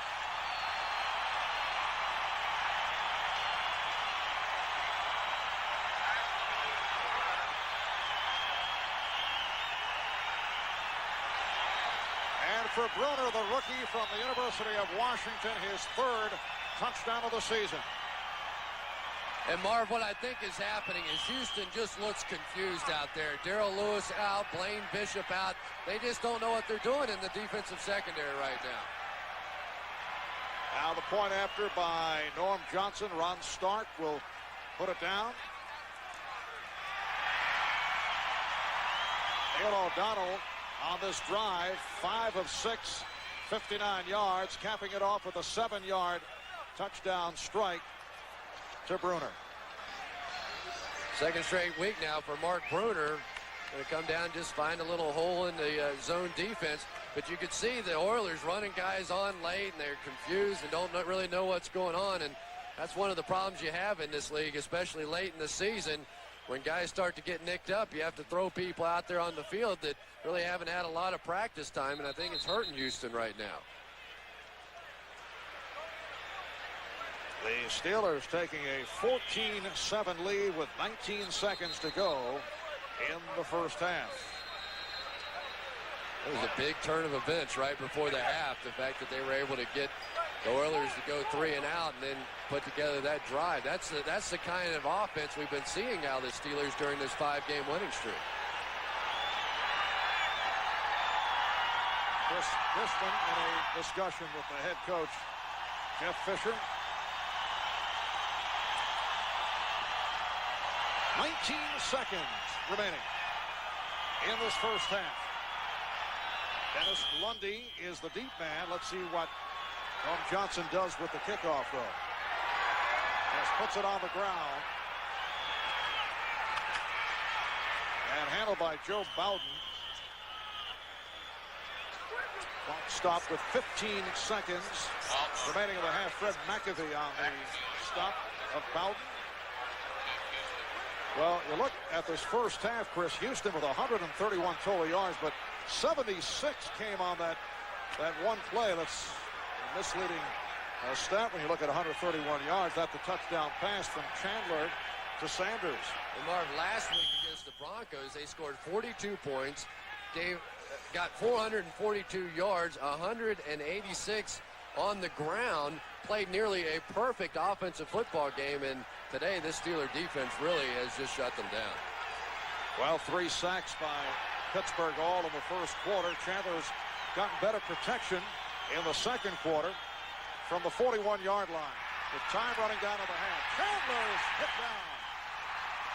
That is sack number 4. Ray Seals making it 7.5 for the season. Ray Seals just going to go with the pure bull rush. And the bull rush, all that is you just get a big guy pushing against a big guy and just sort of spuffed him right back into Chris Chandler for the 4th sack of the half. And that is how the first half will conclude. Pittsburgh with a 14-7 lead on Houston. The Domino's Pizza NFL on NBC halftime report is next after this from your local station. It seems so simple. She stabbed her father to death. They're going for first-degree murder. Please help me. Defending an innocent girl. Beautiful girl. Too bad she's a monster. I'm going to win this case. Who's far from innocent. I should do something for you. This kid scares the hell out of me. A family with too many secrets. Did she kill him? I hope she did. Too many motives. Grieving widow gets $8 million. They think that she's a murderer. And just when you think it's over, Kevin, talk to me. it isn't. We find the defendant. What? Brian Dennehy, Bonnie Bedelia, Shadow of a Doubt, NBC tonight. You know the weather in central New York. It can change in seconds. In any kind of weather, there's nothing like a four-wheel drive Chevy Blazer. Your local Chevy dealer has a huge selection, loaded with safety features and ready to lease for a low monthly payment. Chevy Blazer is one of the most dependable, longest-lasting trucks on the road. Test drive one now and be ready for anything. See your local Chevy Geo dealer today, where there's always something special going on. If you're looking for a sure winner this holiday season, it's Columbia Sportswear from Dick's. You think coaches are tough on quarterbacks? Check out Mother Gert Boyle. Dick's has a huge selection of weather-resistant Columbia jackets. Our Parkers come in dozens of colors and styles, including the 3-in-1 interchange system. So get over here now. Oh, that's one tough mother. Columbia Sportswear from Dick's. The right stuff at the right price. Join me mornings at 9 only on WSTM TV3. It started when you picked up your first ball. You were learning. Learning how to dribble, how to shoot. But there was more. Things that weren't as much fun, but just as important. Things that made a difference. You learned so much about this game. You even learned to love it. And just when you thought you knew it all, you learned a little more.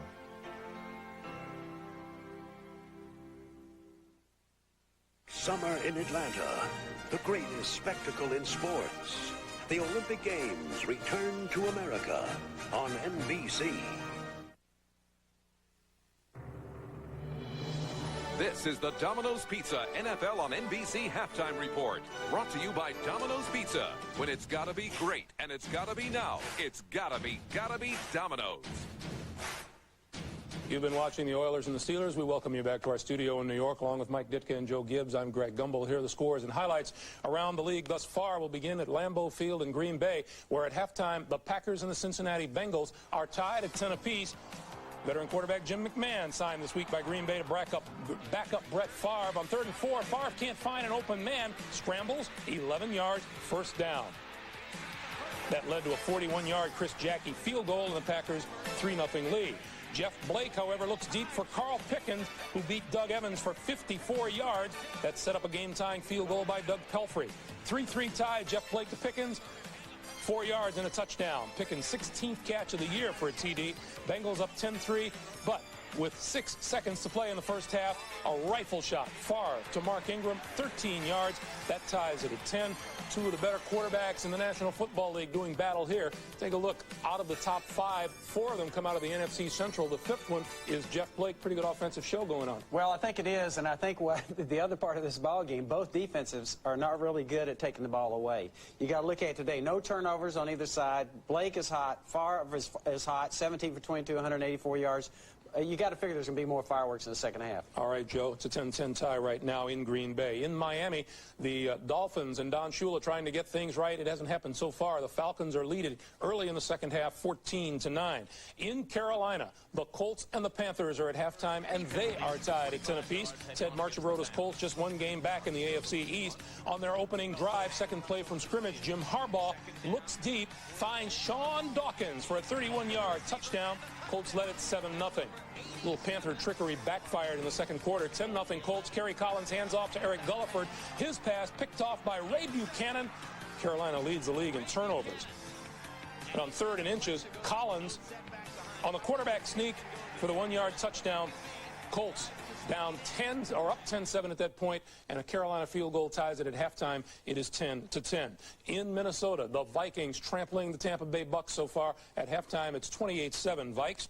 In Three River Stadium, the game that you are watching, the Steelers at halftime leading the Houston Oilers by a score of 14-7. Pittsburgh with an 8-4 record, the Oilers 5-7. And Mike, we talked about the Houston Oilers in the pregame show. You like what Jeff Fisher is doing. What do you think about this game so far? Well, I think he's got it going in the right direction. You know, he's got a pretty balanced attack of run and pass. The defense plays pretty solid football. What they've done is they've given up too much passing. O'Donnell, Thigpen have been great out there today. Really, this is a very good football game, and I think this is a good football team coming up in the Houston Oilers. Okay, meanwhile, the Steelers with a win today can clinch the AFC Central, or they can tie, and Cincinnati loses or ties, and the Steelers clinch the title. In the Meadowlands, the New York Jets trail the St. Louis Rams. Approaching halftime, it's 7-0 Rams. Marvin Washington has been ejected in that game for a late hit on the St. Louis quarterback. And in New England, the Patriots and the Saints at halftime, the Saints are leading it by a field goal, 17-14. When we come back, we'll hear from Marcus Allen of the Chiefs. Kansas City can clinch the AFC West with a win over the Raiders today. First, we'll take a break for these words from your local station.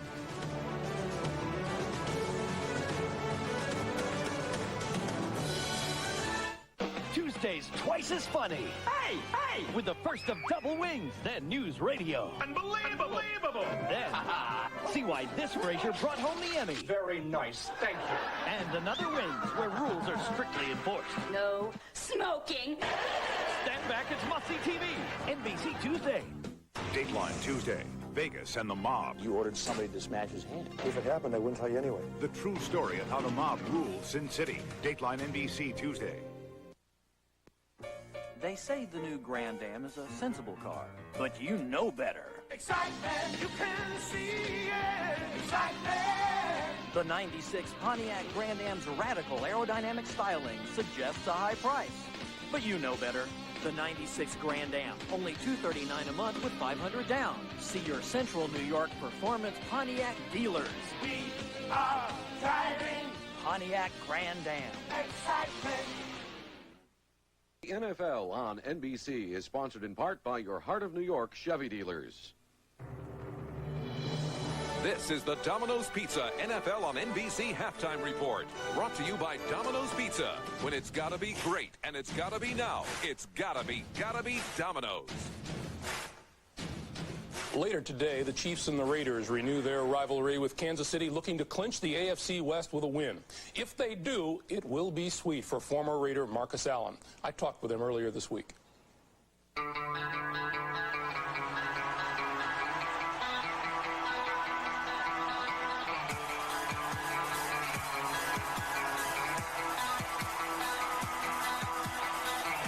During quiet time, during the off season, do you ever think about the Hall of Fame?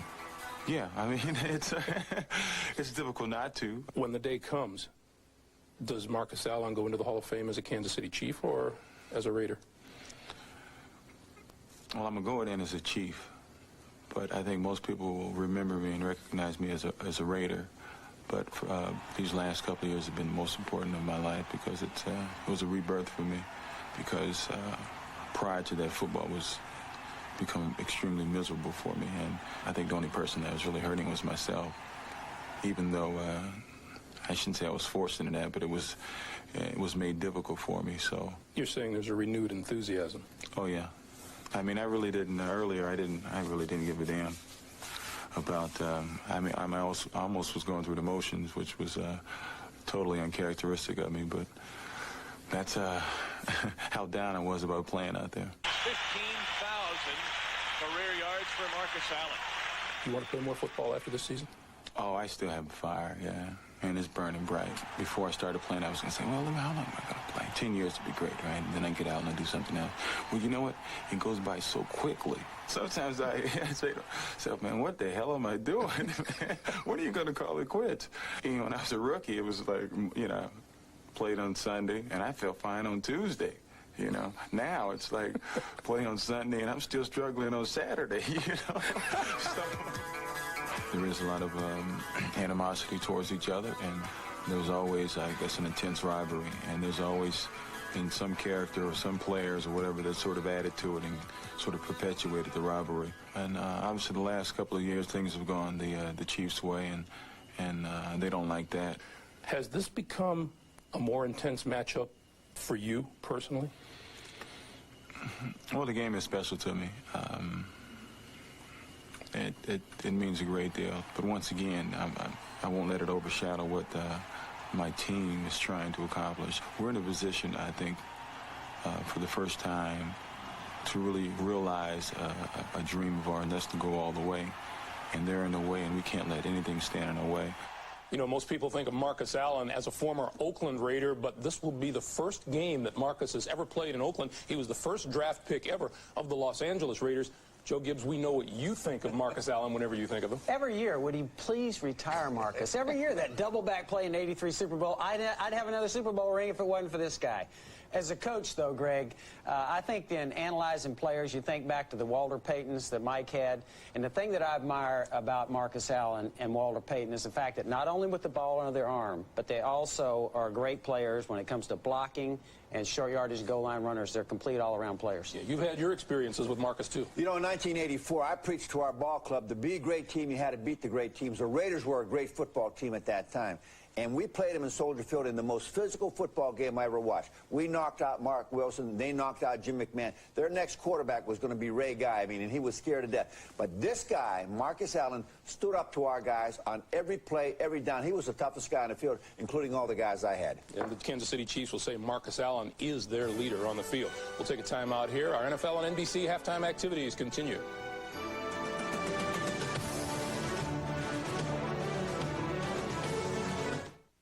Hi, I'm Steve Largent, checking out a little personal history at the Pro Football Hall of Fame. I can't believe it's been 5 years since I last played a game in the National Football League. But now I can get right back into the action, thanks to an exciting and unique attraction called the 100-Yard Universe. Your official sideline pass admits you to the locker room theater, where 6 channels of digital surround sound put you in the middle of pre-game preparation. You'll never get closer to an NFL pep talk. Then some advanced technology puts a new spin on things, literally. This theater actually rotates, allowing the fans to follow the players on game day from the locker room to the field for the spectacular stadium show. It's a CinemaScope extravaganza, supported by an 80-piece orchestra that brings the action so close you can almost touch it. Watch out! So take a trip to the Pro Football Hall of Fame in Canton, Ohio.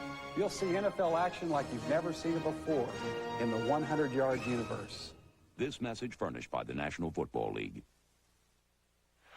Back in Pittsburgh, a 14-7 Steeler lead over the Oilers as we head to the third quarter. You look back to that earlier meeting, Chris, back in September at the Astrodome. 5 sacks for the Steelers on Chris Chandler, already 4 in the first half. Yeah, and I thought that Pittsburgh early really wanted to bring the pressure. They blitzed a little bit more. And then late, they've just been sort of falling back and playing a zone defense and just relying on Kevin Green and Greg Lloyd to get a little pressure. But the Oilers really didn't respond to it. They didn't change their game plan, and especially on third down, they really struggled. They came in a very good team on third down with the conversions, but so far just one in this game.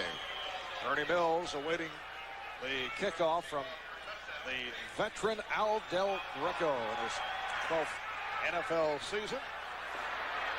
And Mills with the return. And Mills across the 30, but a penalty marker is down. A 24-yard kick return. And that one was pretty easy to see, the penalty flag there. Donta Jones just with a push in the back. Illegal block. Number 54, half the distance to the goal. First down at 10. And number 54 is the backup linebacker, Donta Jones. A look at the Coors Light halftime statistics. Pittsburgh has dominated Houston with the one big play, the 76-yard touchdown pass from Chandler to Sanders, and that really has contributed to their stat line. Yeah, and other than that, Houston has 6 net yards passing. Now, they've got a few more yards than that, but you subtract out the sacks, and it comes out to 6 net yards.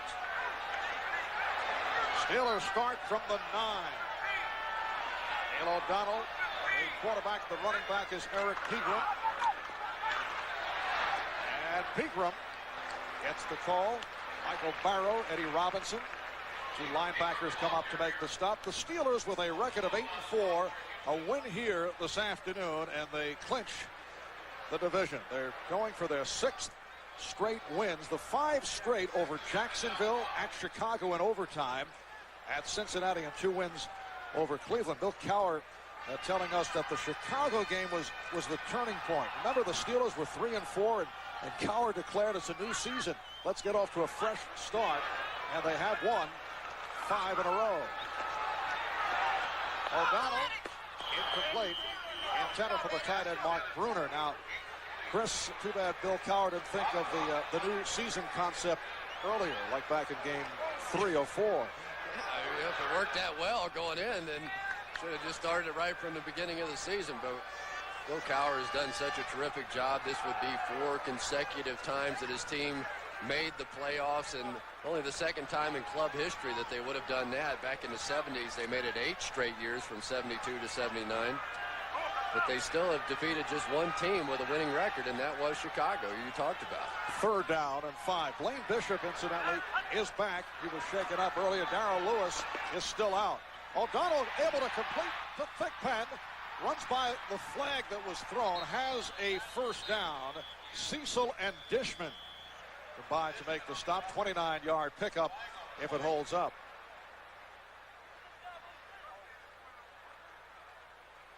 Would have been an interesting scene had Thigpen slipped on the penalty marker that was thrown. 12 men on the field by the defense. Holding number 73 on the offense. Those penalties offset. We'll replay third down. Well, Bill Cowher, no stranger to the 12-man on the field call, but this time it's against the opposition. Well, you see, I mean, we've got out there on the football field. 1, 2, 3, 4, 5, 6, 7, 8, 9, 10, 11, 12. That would be 12. Yes. And I'm very proud of myself. And it's against the Oilers and a hold call against the Steelers. So it reverts back to the third down and 5 of the 14. You know, you hit on it. One of the real highlights of the season, I thought, when Bill Cowher stuffed that picture down in the referee's pocket. So just count them here. I got them right here. Just count them. Well, they had a call against them against the Browns last week, and Cowher was in a rage. Thigpen ruled incomplete. That was pretty close. Bishop on the coverage. Looked like Thigpen was in the process of acceleration, but the ruling is incomplete. Well, we saw him on the touchdown earlier doing such a nice job of catching the ball and immediately taking off and running, and you could see there that he sort of had to turn his head in order to catch it. He didn't extend his hands out, and it caught him in the side of the helmet. Ron Stark running from his end zone. Travis Hanna is back. And a short punt. Chris Oldham made the play. It's a 32-yard punt by Stark, so the Oilers will get it with excellent field position. They will start out at the 47-yard line, and Will Fuhrer has come on for Chris Chandler. We mentioned earlier that Chandler bothered by the flu during the course of the week. Try to check at the Houston bench to see why the quarterback changed. Will Fuhrer, a southpaw in his 4th year out of Virginia Tech.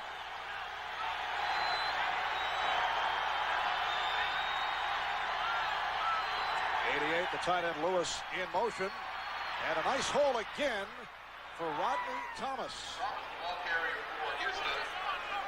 Levon Cookman on the stop, and we have checked with the Houston sideline. Chris Chandler still bothered by the flu, gave it a go in the first half, but he's back in the locker room. He is not ruled out completely the rest of the way, but under the weather, and so Will Fuhrer has come on. 2nd and 1 off the 9-yard run by Thomas.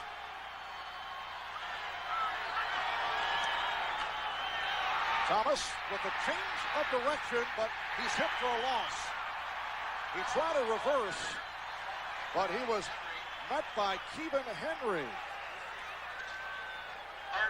Marv, that's just a terrible play by Rodney Thomas. You have to know the situation in the football game. It was 2nd and 1. And he tries this reverse spin and ends up losing 5 or 6 yards on the play. There's nothing wrong with going in there and just make it 3rd and 1. Then you get a chance to bring Marion Butts in there. There's Steve McNair, and who knows before this one's over. Steve McNair, first-round draft pick. A rookie from Alcorn State is the 3rd quarterback. Fuhrer has a 3rd down and 6. And completes. Chris Sanders right at the marker. Let's see where they spot it. Oldham on the tackle. Sanders was looking across the field trying to line up where that first down marker was located. And Jeff Fisher getting a good look. He was looking right down the line of scrimmage. He went for it earlier in the ball game on 4th down, and we talked about how successful they have been in short yardage situations with Marion Butts, but the Steelers the first time around stopped them on 2 straight plays.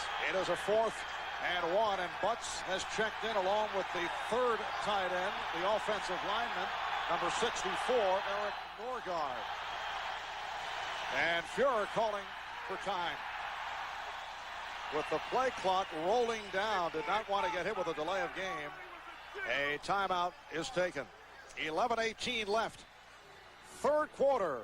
It's the Steelers by 7.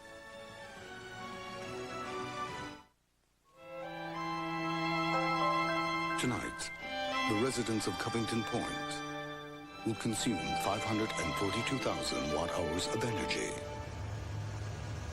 all generously supplied by a highly efficient new power plant. The incredibly smooth 260 horsepower 1996 LS400 unthinkable. Except by Lexus. Oh, not now. It's 1 in the morning. My brain's fried. Just give me your CD drive. Give it a rest, will ya? The compact LTE 5000. Has it changed your life yet?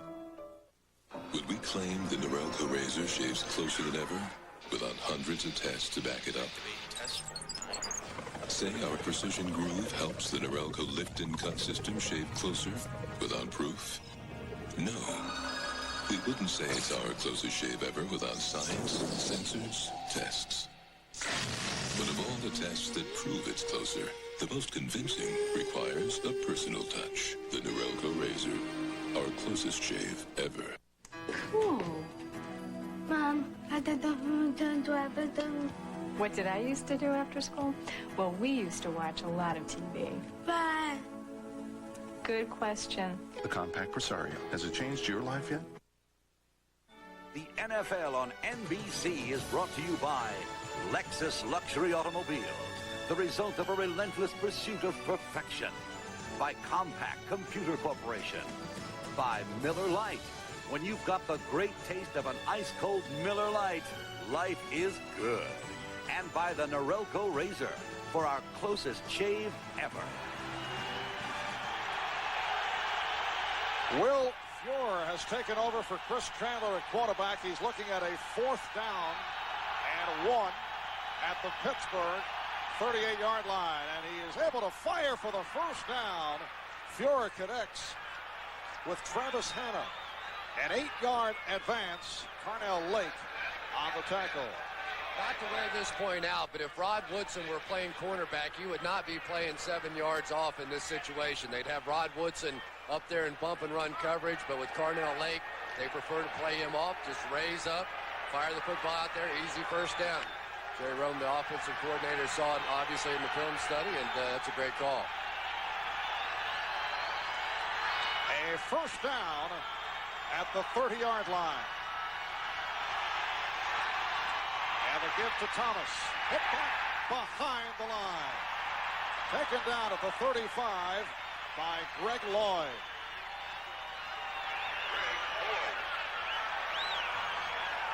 It's just amazing to watch Greg Lloyd play football. The way that he is not into play and then all of a sudden just explodes onto your screen. He's going to make the read and come from about 6 yards deep and make the play 3 or 4 yards in the backfield. You just rarely see guys that size that can run like that. A 2nd and 14 at the 34. Will Fuhr has spent time with the Bears, the Cardinals, the Broncos, a 4th-round pick of the Bears in '92. Last spring in the World League. Trying to run out of trouble. And taken out right at the 35-yard line. We're told that Chris Chandler, who was in the hospital on Thursday, tested for mononucleosis, although the feeling is he has the flu. The results will not be known until tomorrow, but he tried to give it a go in the 1st half. That is Steve McNair, who is the 3rd quarterback. If the 3rd quarterback enters the game for the first time in either the 1st, 2nd, or 3rd quarter, then both other quarterbacks are not eligible to return. If the 3rd quarterback enters the game for the first time in the 4th quarter or in overtime, the other 2 can re-enter, and the play is blown dead. You got a little extra time on your hands too, haven't you? Chris, you must be delay by the offense. 5 yards, still 3rd down.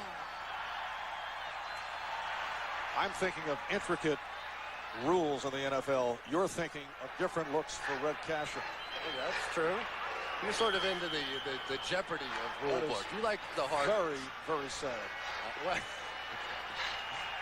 It's a 3rd and 21. 6 minutes in. 3rd quarter. Marv Albert with Chris Collinsworth from Three Rivers in Pittsburgh, where the Steelers lead 14-7. Fuhr stepping up. Fuhr going deep for Jeffries. It is ruled incomplete. On the double coverage, Jeffries could not hold on. I don't know how that ball wasn't caught by somebody. It was just thrown straight up in the air, and there are 3 people that jumped up for the ball, and somehow it ends up on the ground. That's out. Darren Perry and Willie Williams right there defensively, and really for Will Fuhr, lucky just to get away with one there.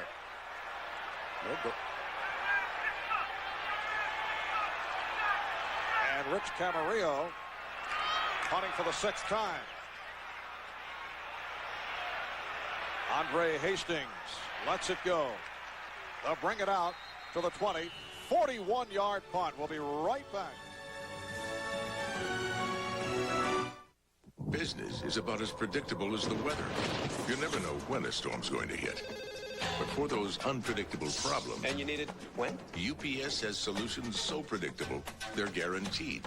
From same-day service in as little as 4 hours to overnight delivery as early as 8 a.m. Plus, guaranteed 2- and 3-day services. Whenever you want it there, wherever in the world you want it. We're back in business. Nobody offers as many on-time options as UPS.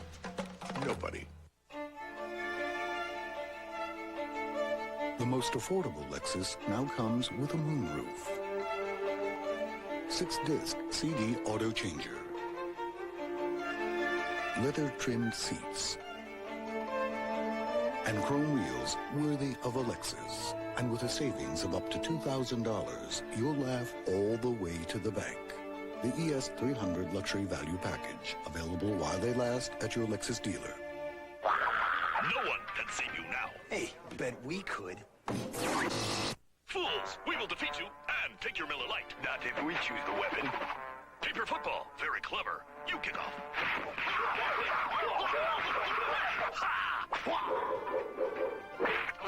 It's good. We are saved. When you've got the great taste of an ice-cold Miller Lite, life is good. You are worthy opponents. Let us celebrate. I know a good sports bar around the corner. Life is good. Next weekend, 2 days of great NFL action on NBC. Next Saturday at the special time of 12 noon Eastern, the Vikings collide with the Browns. Then next Sunday, an NFL on NBC doubleheader. First, the Bills look to stay atop the AFC East against the Rams. Then, two teams with January dreams meet when the Raiders host the Steelers next weekend. 8:41 left in the 3rd quarter, and the Steelers start out from their 20-yard line. It's Pittsburgh 14 and Houston 7. It has not been an effective game, though, for Neil O'Donnell. O'Donnell has thrown 2 touchdown passes, but he's 10 of 26, 140 yards. O'Donnell to the sideline for Thigpen and a first down. Jamore Barnes on the coverage of Yancey Thigpen. That's his 5th reception. And that's on the side where Darrell Lewis would be playing, and Barnes obviously showing a lot of respect for Yancey Thigpen. He was completely out of the picture on that one. First down at the 35-yard line.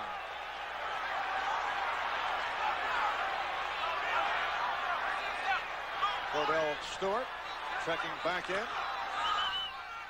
Started out as the draw, and Pegram is stopped at the line of scrimmage. Ford and Davidson with the wraps on Eric Pegram, who happens to be a native of Texas, born in Dallas. He's been a terrific pickup on the part of the Steelers, although quiet the last couple of weeks. He was signed from Atlanta as a free agent. Chris, it was kind of a flash success story for the Falcons.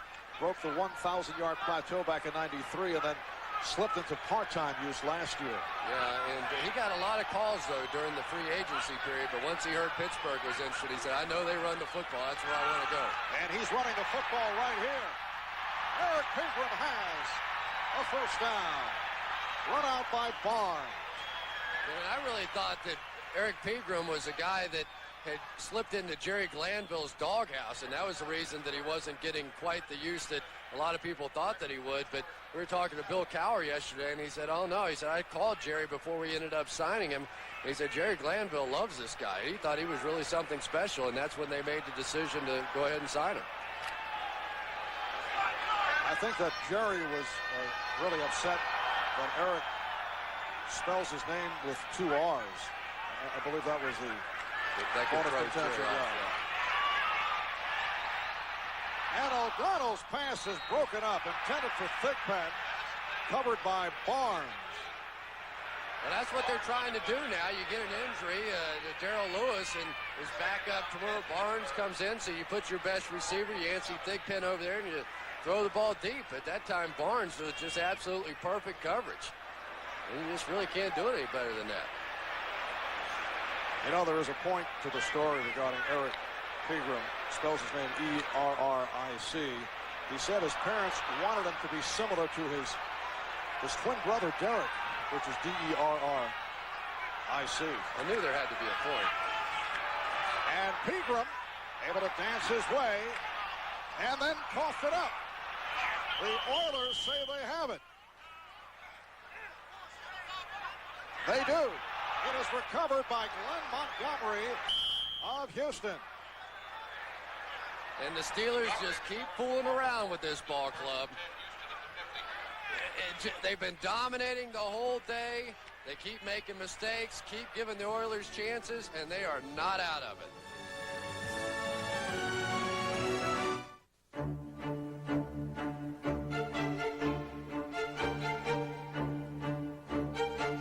Unique, with an inner fire and an irresistible natural beauty. There's no mistaking a brilliance that lasts forever. This Christmas, surprise her with a diamond beyond all her expectations.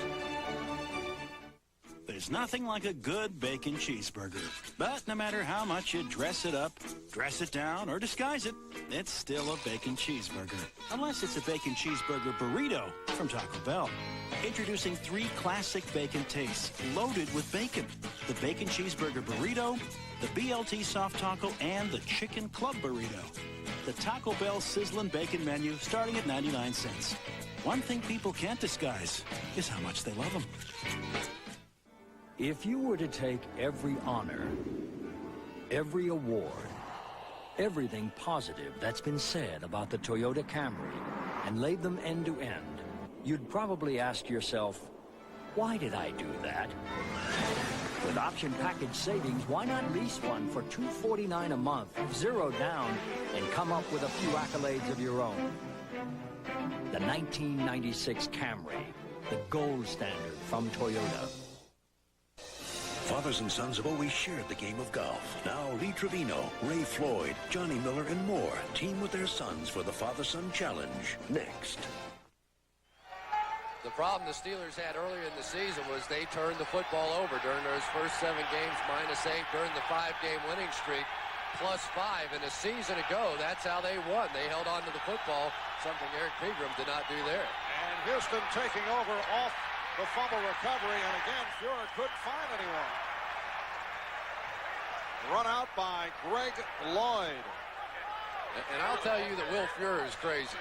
You got Greg Lloyd chasing you, and when you're outside the pocket as a quarterback, all you have to do is throw the football over the line of scrimmage. Just take it and dump it over the line of scrimmage, and it's not intentional grounding.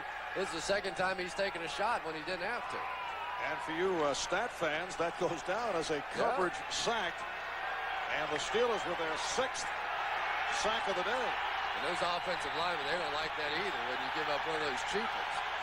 2 of them were coverage sacks on Fuhrer. It's a 2nd and 12 at the 48-yard line. Rodney Thomas, who pulls it up. Recovered by the Steelers. Well, Rodney Thomas had fumble problems earlier this season. They appear to be corrected, but he gives it right back, and Jason Gilden comes up with a recovery. And that's the big difference in this league and any other league. When you're playing in college, guys don't go for the football like they do in the NFL. It just doesn't work that way. The first guy gets there, the next guy starts trying to strip that thing out of there. That time, Ray Seals just able to strong-arm this thing away from Rodney Thomas. Jeff Fisher telling us last night they felt by changing the position of his fingers on the football, they had corrected the fumble problems of Rodney Thomas. And Bam Morris stopped at the line. The left defensive tackle, Gary Walker, the rookie from Auburn. There he is, number 96, playing for the injured Ray Childress, came up with a stop on Morris. And a lot of times when a team's offense comes out and they turn the ball over, the defense sort of sulks for a play or two. But that time, Gary Walker, he's not sulking. He's excited to be here. They got some crowd noise, something they don't have down in Houston. It has been an apathetic response, even with the announcement that this franchise is headed to Nashville, Tennessee. Not the same kind of response that you feel, obviously, not anywhere near what has occurred in Cleveland. Well, in Cleveland, they were ready to improve the stadium or build a new one. They'd already passed the tax issue and all the different things, whereas in Houston, truly, they were apathetic. They didn't really seem to care that much whether or not the football team stayed or left. It's a 3rd and 10 at the 47. Just under 6 minutes to go. Third quarter. Pittsburgh 14, Houston 7. O'Donnell out of the shotgun. O'Donnell throwing to the sideline. Andre Hastings, the intended receiver, covered by Hunter and Dishman. And we've seen more than a couple of drops here in the second half that have killed drives for Neil O'Donnell. You really can't throw this one in there a whole lot better than what Neil O'Donnell did. Like he turned his hands over. I'm not exactly sure why he tried to catch it upside down like that. If he could just put the hands underneath and catch it, had plenty of room. Run start with the short punt. Hanna returning across the 30-yard line. 33-yard punt, 11-yard return. With all its power, with all that it is capable of, with a low lease payment of just $2.99 a month, for this nicely equipped 4x4. Imagine the places it can take you. The 95 Toyota 4Runner, where civilization is headed.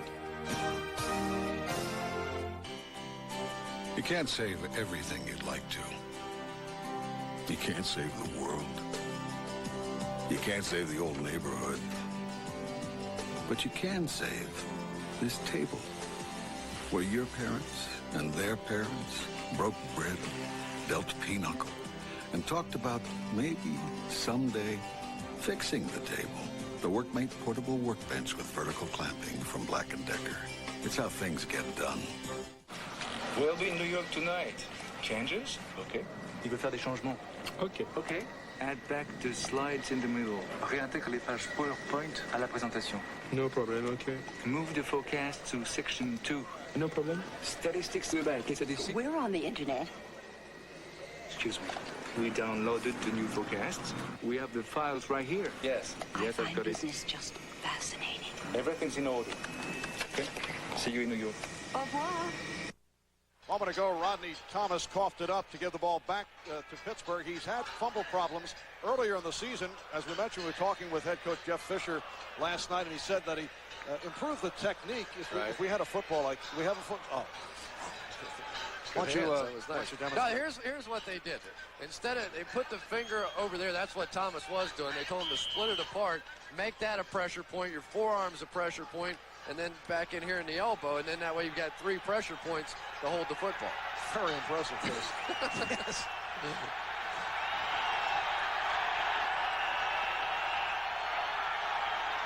First and 10 from the 31-yard line, and Thomas got the call. And Chris Chandler is back in there, coming on for Will Fuhrer. That time, Chandler, oh boy, obviously he's sick and not feeling too good. My mistake. I was told Chandler was on hand, but he does not look very well as he's come out from the locker room. And I guess we'll give it a go. On the sideline, suffering with the flu, Will Fuhrer does remain on the field. With 4:54 to go in this third quarter. And Fuhrer able to complete for Jeffries. broke a tackle, has the first down. Third catch of the day, and number 49 on the season for Jeffries. I believe that was Willie Williams who misses this tackle. It was just right there in front of you, and it is. And Jeffries, a big, strong guy, 6'2", over 200 pounds, and Williams just unable to bring him down, and he's picking up the first down. Crowd here at Three Rivers urging the defensive unit on. Thomas clutching the football, making certain that it is not jarred loose as he was hit by Joel Steed. Joel Steed got the initial contact, and then it was Kevin Green who applied yet another pressure point for Rodney Thomas. Right as he's going down, Kevin Green's going to come in with it and just drive right through Rodney Thomas. Boy, I tell you, those are the kinds you think about on Monday morning. 2nd and 7. Houston from their 47. And the swing for Thomas, but he is short of a first down, met by Carnell Lake. And here's a real tough spot now for Will Fury. Probably only got 2 or 3 snaps in practice throughout the course of the week. And against the Pittsburgh Steelers, they will probably bring pressure off of one side and force Will Fury to throw something hot. Now, Fury has to be careful because the Steelers will drop defensive linemen back into those throwing lanes and maybe come up with some cheap interceptions. 3rd and 6 from the 48.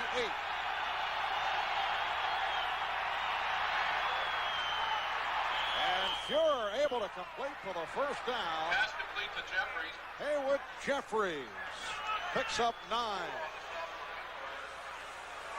And all of a sudden now in the second half, Haywood Jeffries has become a favorite of Will Fuhrer's.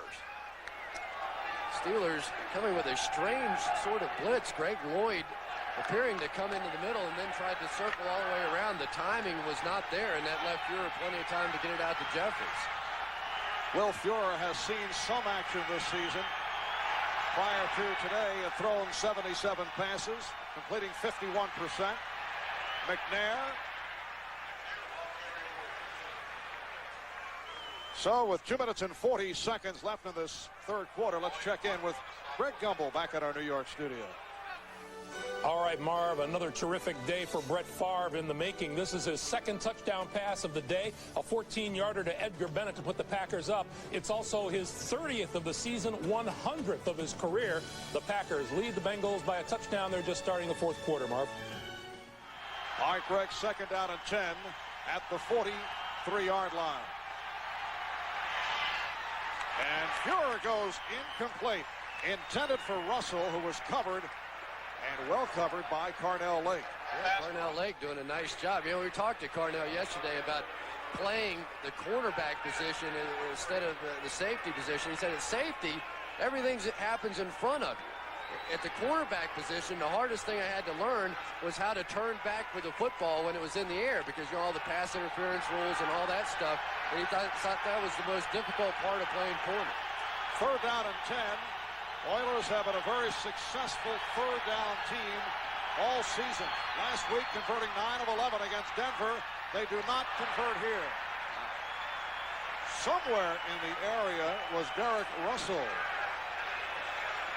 That is just a poor throw by Will Fuhrer. That thing had to be about 10 yards high. It flew over everybody. You could see him just sitting there waiting for Derek Russell to make his break, and then when he finally did, he threw it over everybody.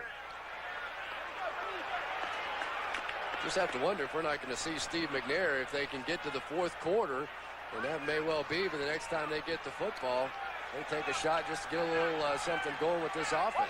Well, McNair has not thrown a pass in the NFL. He did finish up in a blowout situation against the Browns. That was a interesting catch on that punt by Camarillo that went only 25 yards. 1:56 remaining, third quarter. KFC presents They Need a Miracle.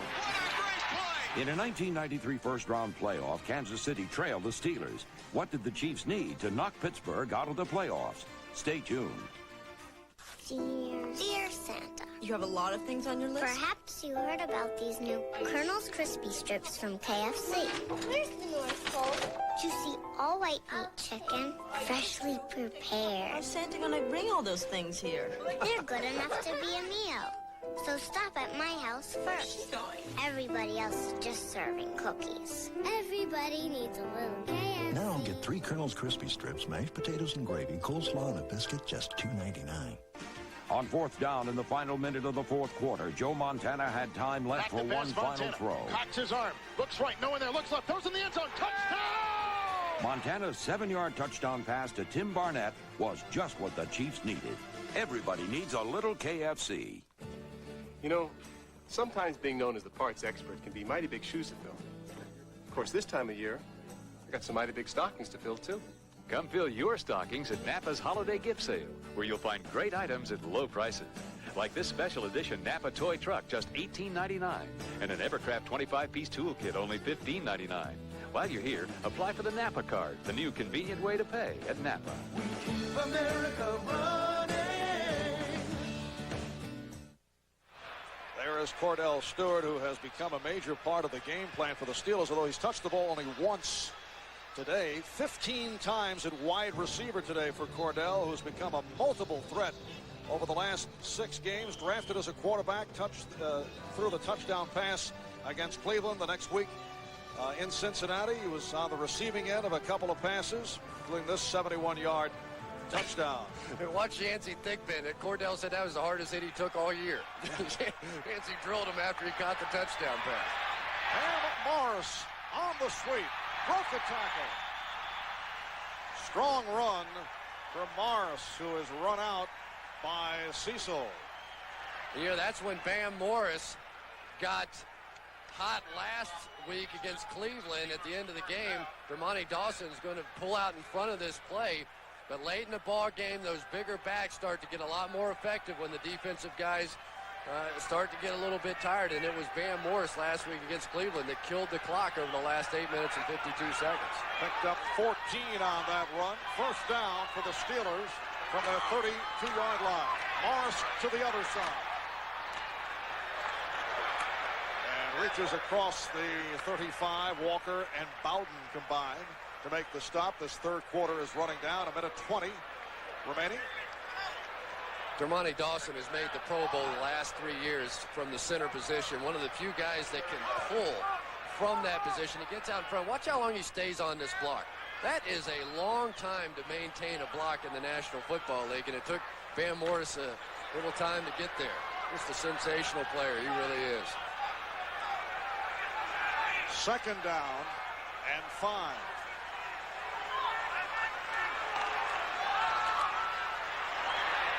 O'Donnell with the long look, now being pursued, and has to run it out of bounds with Kenny Davidson right on his tail. Once again, let's check in with Greg Gumbel. All right, Marv, that man Favre has done it again for the Packers. This is an 8-yard touchdown pass to Mark Shimura to give the Packers a 24-10 lead over the Bengals. His 3rd of the day, 31st of the year, 101st of his career, 14 in the last 4 games. Marv will give you every Brett Favre touchdown pass he throws. We may not get to do our game here if you do that. That guy has been hot. Boy, has he been something.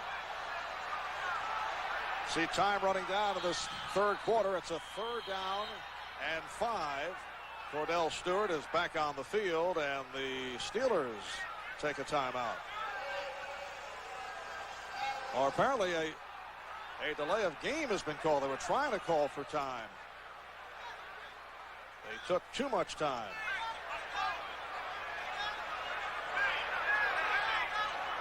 That really makes a difference between 3rd and 6 and 3rd and 11.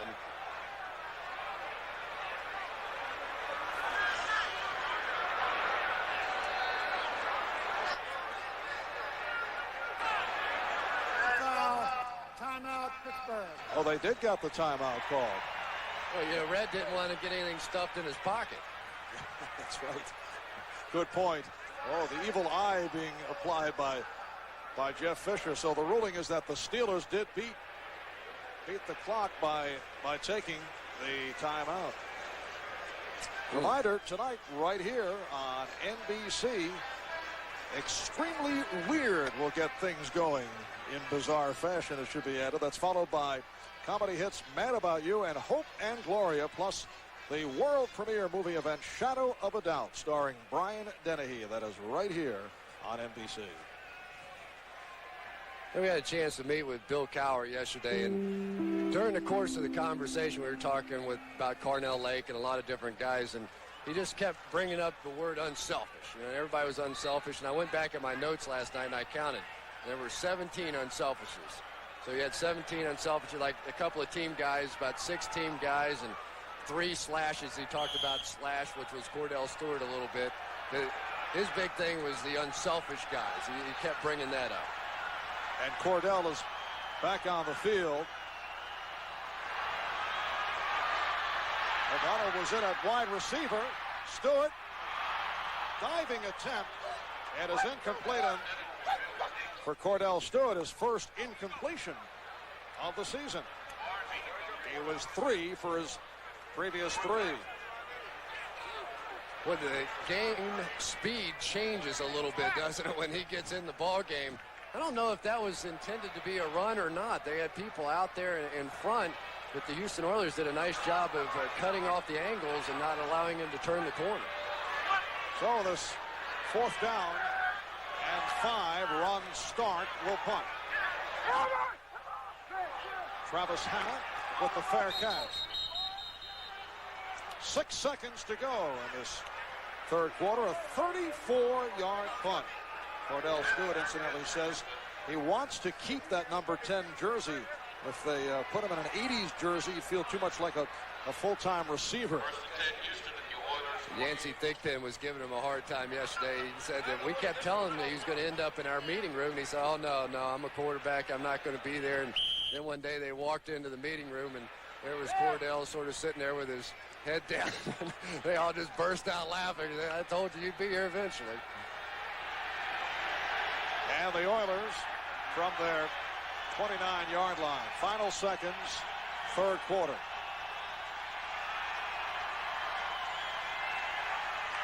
You're able to peg it in at the 36-yard line, combining with the tight end Frank Wycheck.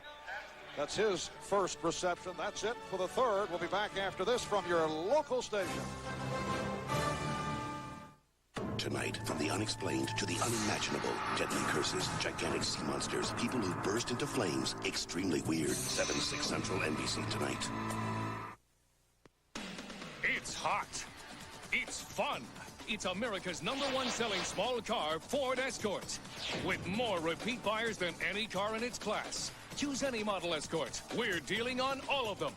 Get low 3.9% APR financing, or choose $750 cash back, buy or lease. Only your Ford dealer has 5 of the 10 best sellers, and this is the best time to get a great deal. The #1 sales event. See your local Ford dealer.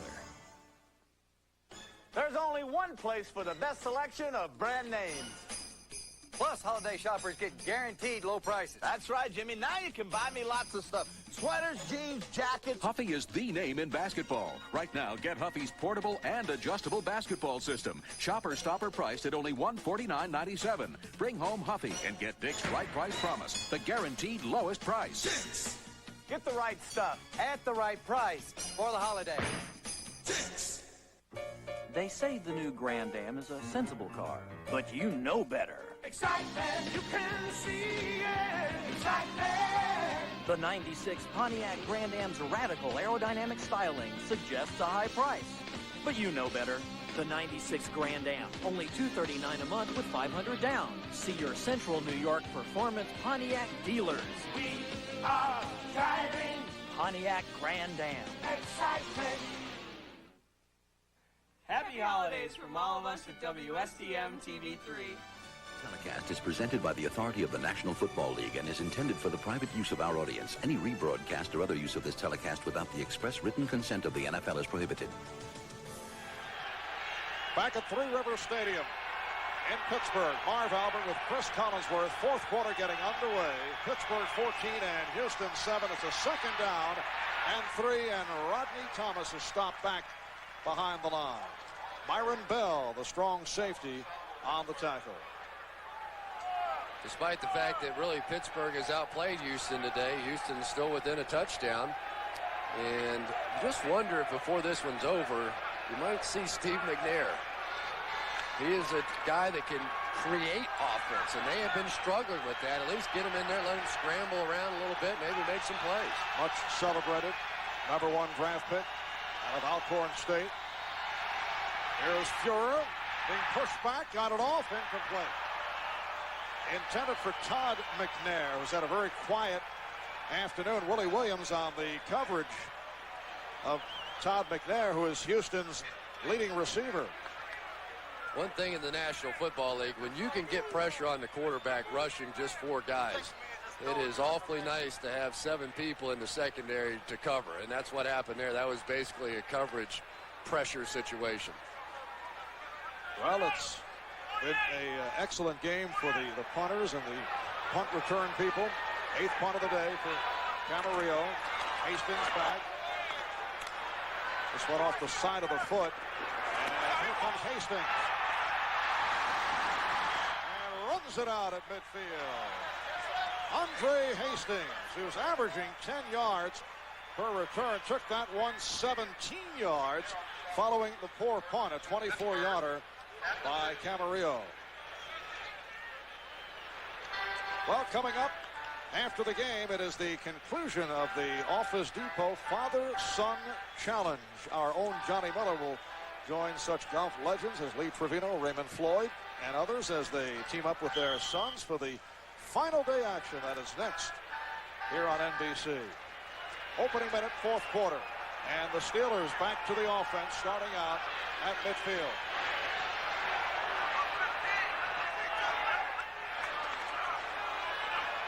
O'Donnell completing to Thigpen, who lost it. And the Oilers say they have it. Houston has recovered. Looked like Michael Barrow on top of the football.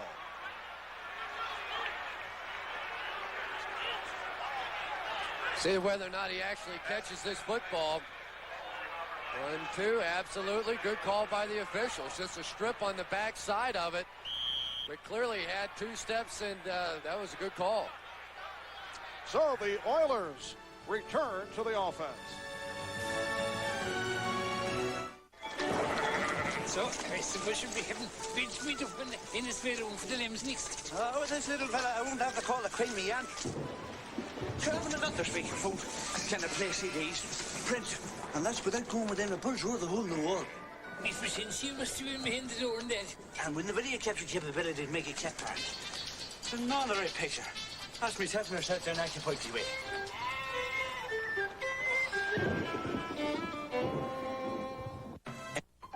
Ford introduces the all-new Taurus, where every curve flows into an ingenious new design, where one-of-a-kind ideas unfold, where everything you touch is soft on your fingertips. And even the back seat shows forward thinking. The all-new Ford Taurus. Making the dream come true. If you can't wait till the big day to peel off the wrapping, McDonald's has some appealing news. We're going to give you a break. The Monopoly game is back for the holidays, bigger and better, with over 100 million prizes. Buy one of these food favorites and get 2 chances to win. Collect and win, or win instantly. You could win $1 million. A Dodge Viper. Fabulous food prizes. Sound appealing? Then get to Mickey D's before the holiday Monopoly game is gone. Have you had your break today? The NFL on NBC is brought to you by Ford and your Ford dealer. Have you driven a Ford lately? By Coors Light, shipped cold to bring you all that is great about the Rockies. Tap the Rockies with Coors Light. And by IBM, solutions for a small planet.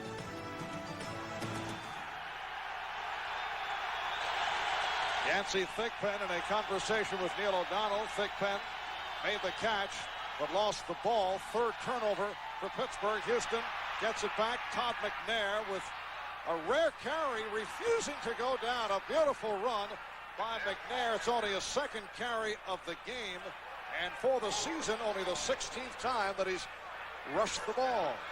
He is much more of a receiver than a runner, but that's what Pittsburgh knew as well. You know, you see Todd McNair in there, and you start thinking they're going to throw the football. He takes a step back in and runs the draw. Good play calling that time by Jerry Rowe. And a first down for the Oilers at their 42-yard line. Again, it is McNair. Todd McNair with another nice spinning move. Willie Williams made the stop. Picked up, let's see, about 9 on the play. Second down and 1. Maybe they ought to give it to him a little more often. Pretty nice moves. I saw him last week as a receiver, and I was really impressed with his ability to go one-on-one, and now it's beginning to translate to the running game. Todd McNair in a 7th season out of Temple. A third straight time, but this time stopped back behind the line. Kevin Green came up to make the tackle on McNair. And the one thing you don't want to do against this Steeler defense is try and outrun them to the corner.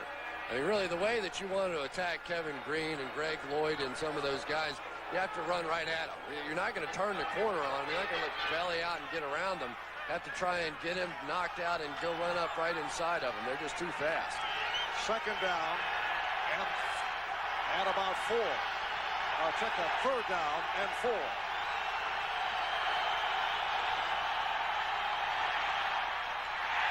Fuhrer throwing into a crowd intended for the tight end Wycheck and broken up by Lloyd. With Greg Lloyd, it's hard to figure out whether or not you should rush him or let him play coverage. He does both exceptionally well. He got there right when the ball got there. When I first saw it, I thought there may have been interference on the play, but no flag from the officials. A 4th and 4. So Camarillo will drop back to punt. Hastings waiting at his 15. Punt number 9 for Rich Camarillo. Hastings. Penalty flag is down. 35-yard punt. And a penalty.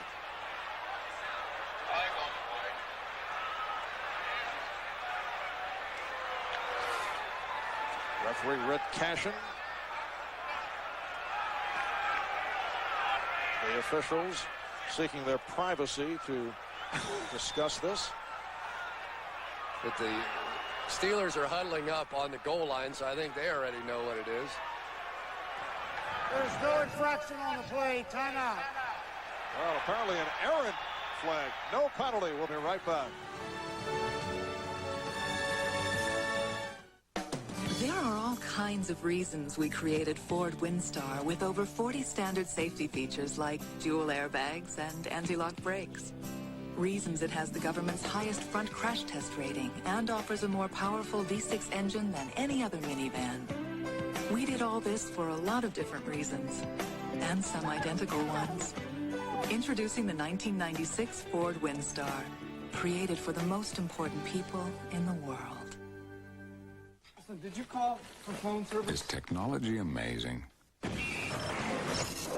GTE, we think it should make your life easier, like Express Dial Tone, which allowed Kim Swanson to order new phone service by plugging in her phone, Cool number, thanks. which she finds pretty amazing. What are you going to do for dinner?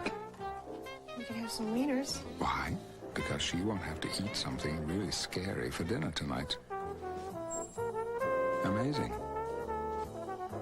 It's Gus's Guide to the Game. Going deep. The most exciting part of the game. Begin with the right call.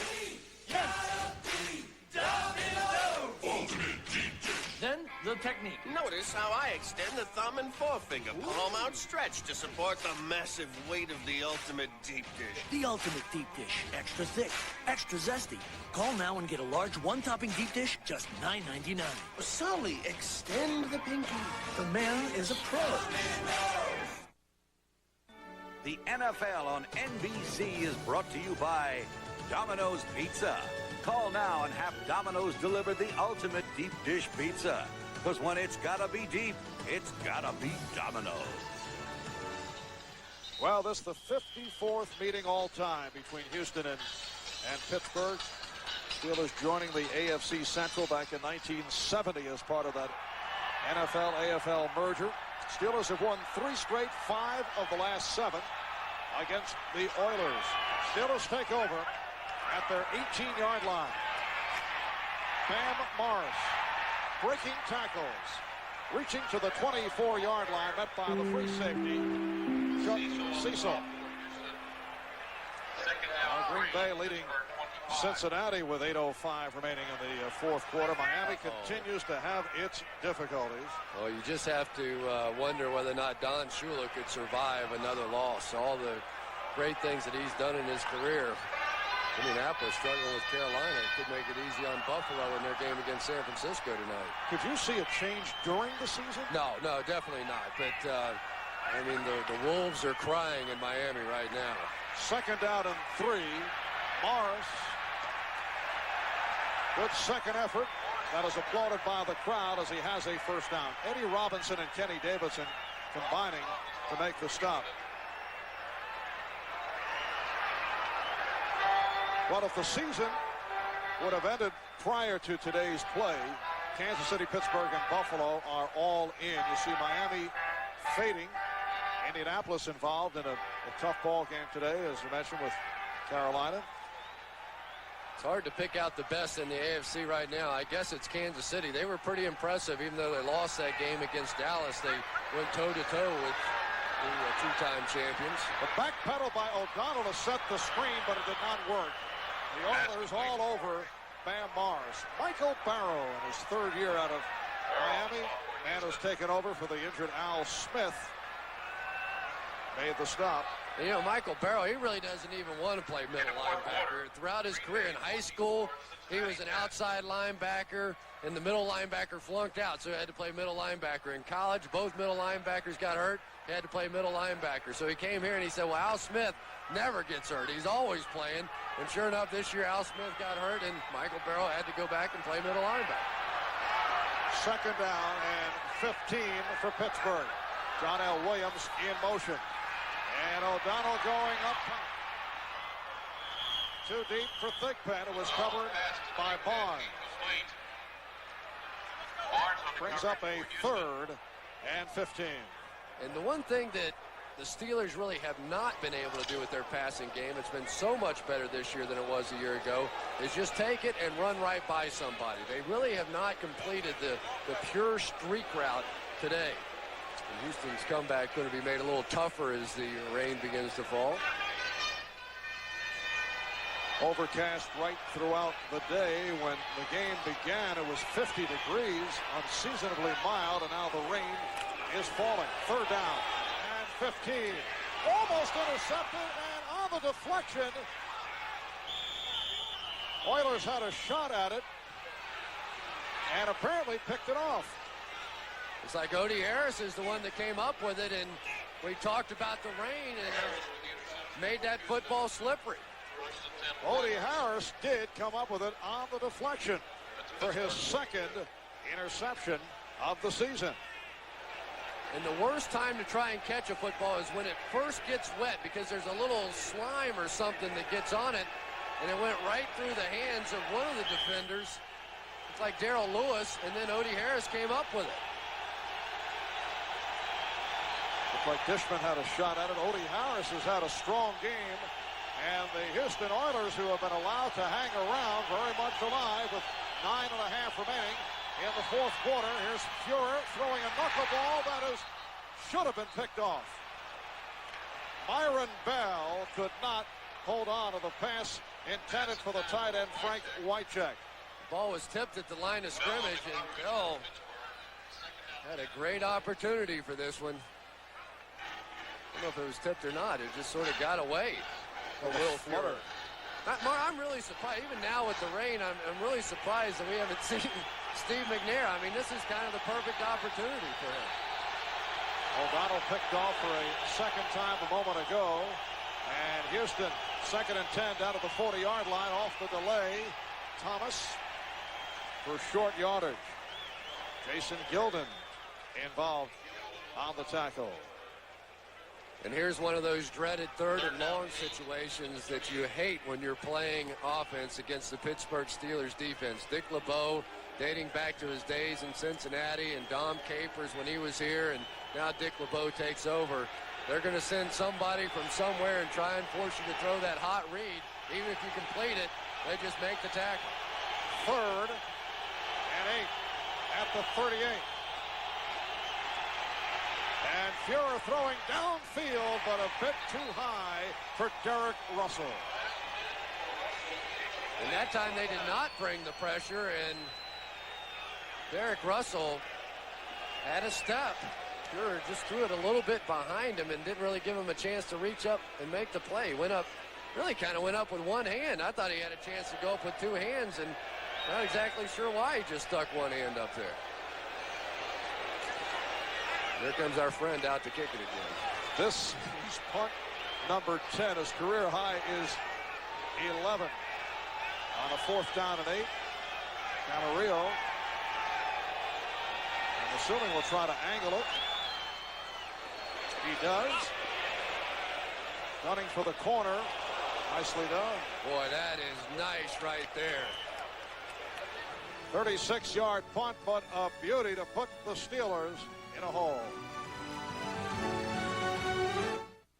At Transamerica, we've helped 1 million people live a better life with consumer loans. And millions more plan for retirement.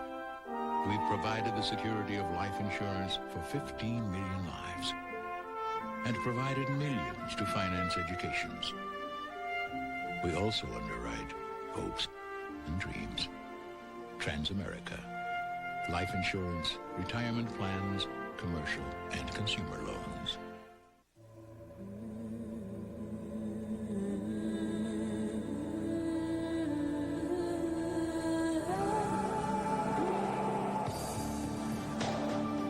Over 95% of all NASA photographs taken in space are captured on one brand of film above all others, Kodak. Now, why on earth would you use anything else? Ford Escort is a surprising car. 4 cars, really. The 3-door Sport, the 4-door Sport, the 5-door Sport, and the wagon. You can pick one, any one, for the same low price of just $12,495, which is great because it includes dual airbags, air conditioning, power steering, power mirrors, and a stereo. And it's the only car in its class that can go up to 100,000 miles between recommended tune-ups. Wow, the surprising Ford Escort. Get one with everything, but get it to go. Montana, 4 Super Bowl victories. Ditka, 3 rings as player and coach. Gibbs, 3 championships. McDonough has been to every Super Bowl. I played in one. I hosted one. The NFL on NBC, loaded with talent, headed for Super Bowl 30. Chris Chandler's still over on the sideline battling flu-like symptoms, and you just have to wonder why in the world he's still out there on the bench. Get him back in the locker room. It's raining. Some soup or something. Yes. Tea and toast. Starting from the 3. And Morris pulling his way up to the 9-yard line, met by the strong safety Blaine Bishop. 8.5 remaining in the 4th quarter, and the Steelers with a 14-7 lead on the Oilers. Now, last week in the win over Cleveland, Pittsburgh ran out the final 8 minutes and 52 seconds, holding on to a 3-point lead. And Bill Cowher called it his favorite drive of the year, and it didn't even score any points. 2nd and 4. Off the roll, O'Donnell intended for the tight end Bruner. Well, let's give this Houston Oilers defense a little credit after getting shellacked last week by John Elway and company. They have come back here and answered the call. They've gotten really no help whatsoever from their offense, but defensively, they just keep making plays, and it's a little overthrown, but really Michael Barrow right there in good position. This is a big third down play right here. It's a 3rd and 4 at the 9. O'Donnell is 13 of 35, 163 yards, picked off twice, and he's thrown 2 touchdowns. Able to pick up the first down. Andre Hastings. Run out by Chris Dishman. And they got the mismatch. Steve Jackson, who's trying to suck it up with a bad ankle injury, just was unable to make the pivot and come back and cover Hastings on that play. He's doing the best he can. They really weren't even sure he was going to play out here this afternoon, but they took advantage of that injury because he just simply couldn't plant and get back with Hastings. Andre Hastings with his first catch of the day, good for 22, and a first down at the 31. Morris to the outside and stiff arms his way to the 36, hauled down by Dishman. You know, Marv, you talked about it, that drive against Cleveland to close out the game last week. And Bam Morris only had 55 yards the entire game and really was not effective running the ball. But in that final drive, he had 37 yards and just continued to pick up first downs. 2nd down and 5. Bill's gone to the hat under the headset to protect himself from the elements. Just under 7 minutes remaining in the 4th. Morris. And he is shy of a first down. Henry Ford on the stop of Bam Morris. Pittsburgh Steelers trying to make it 6 consecutive wins and a record of 9-4. Victory here today would clinch the AFC Central Division, while the Houston Oilers, with that long shot possibility, still have an outside shot for a wild card. They've won 3 of their last 5, and they are 5-7. What a job by Jeff Fisher. He has turned things around. This club was 2-14 a year ago. Remember, Fisher took over for Jack Pardee, went 1-5 the last 6 games, but it's been a different story this season. 3rd down and 2. Incomplete, intended for Cordell Stewart. And I guarantee you that Darrell Lewis, who I believe made that hit, enjoyed smacking Cordell as much as any hit he's ever gotten. People have been lining up, wanting to be the one that knocks him out. Now, excuse me, that was not Darrell Lewis. That was Torrey Hunter who got the shot. And that was the one thing as a wide receiver, you didn't want that ball hung up like that. Ron Stark will punt. Travis Hanna is back. You know Mel Gray just hates missing a game like this out with the thigh problem. A lot of punt opportunities, and Hanna is smothered. 32-yard punt and a 3-yard return with 6 minutes to go in the 4th. If you're up early enough to have the road to yourself, driving can actually be fun.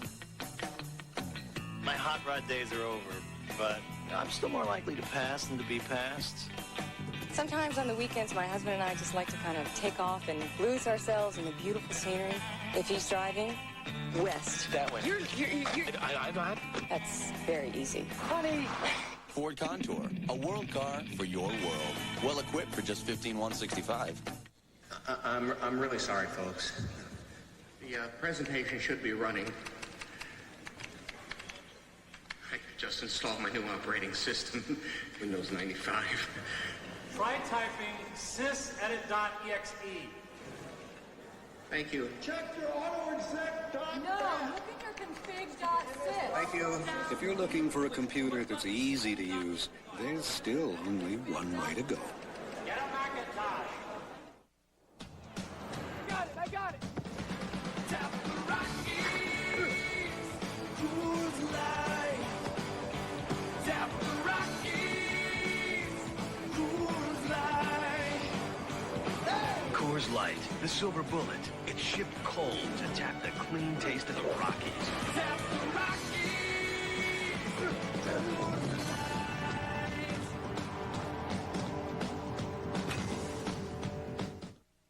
Tonight, they had a wild Mad About You night. He threw off the covers and took me. And you were sound asleep. This is what I'm saying. Then Dennis continues to woo Lizbeth. Hello, she's in a coma. And Nurse Nancy I can't do this. Lisbeth's staring up at us. Let's go outside. All new Hope and Glory at NBC tonight. Yancey Thigpen was telling us yesterday that the best thing about having Cordell Stewart play wide receiver is we'll never have to remind him to keep the football down when he goes back to quarterback. There you see why. And you hear the crowd getting behind the Pittsburgh defensive unit. Rodney Thomas on the slant is stopped behind the line. With just under 6 minutes to go in the fourth quarter, the Steelers with a 14-7 lead on the Oilers. All the scoring in the first half. 2 touchdowns thrown by O'Donnell to Thigpen on a 33-yarder to the tight end Bruner on a 7-yard pass play. The Houston score, Chris Chandler, 76 yards to the rookie receiver, Chris Sanders.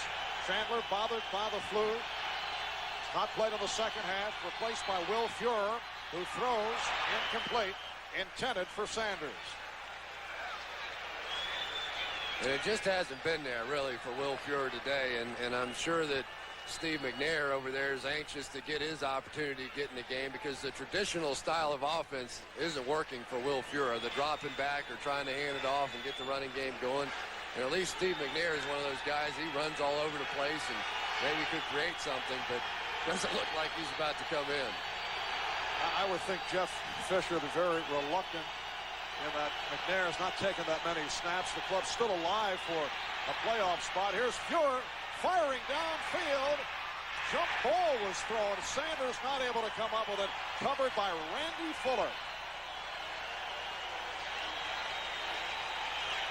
Well, I don't know how many times now the Houston Oilers have gone three and out in the ball game, but it seems about every time they get on the field. The Pittsburgh Steelers defense has just been dominant, and looked like Sanders had it for just a brief moment and then had it knocked away. That was 40 yards in the air, and once again it is Rich Camarillo as he equals his career high, an 11th punt opportunity and a line drive. The leg may be getting tired. Hastings on the return. Hastings barrels his way to the 45-yard line. Bowden and Hunter on the stop. 34-yard punt and a 13-yard return, so the Steelers get it back, and they would just love to hold the football for the final 5 minutes and 3 seconds with a 7-point lead. Well, next Saturday, NBC Sports presents more NFL action, starting at the special time of 12 noon Eastern with the pregame show, the NFL on NBC. And then Warren Moon and the NFL's leading receiver, Chris Carter, will lead the Vikings against the Cleveland Browns, a special Saturday edition of the NFL on NBC, starting 12 noon Eastern. From the 45-yard line, Pittsburgh back to the offense. Morris picked up a yard. Barrow on the stop. 2 timeouts apiece remaining for Houston and Pittsburgh. The clock is running. 4:50 left in this fourth quarter. And right now, Jeff Fisher is just daring Neil O'Donnell to throw the football. That time there were at least 9 and I think 10 guys at the line of scrimmage by the time they snapped the ball. It'll be a second down and 9.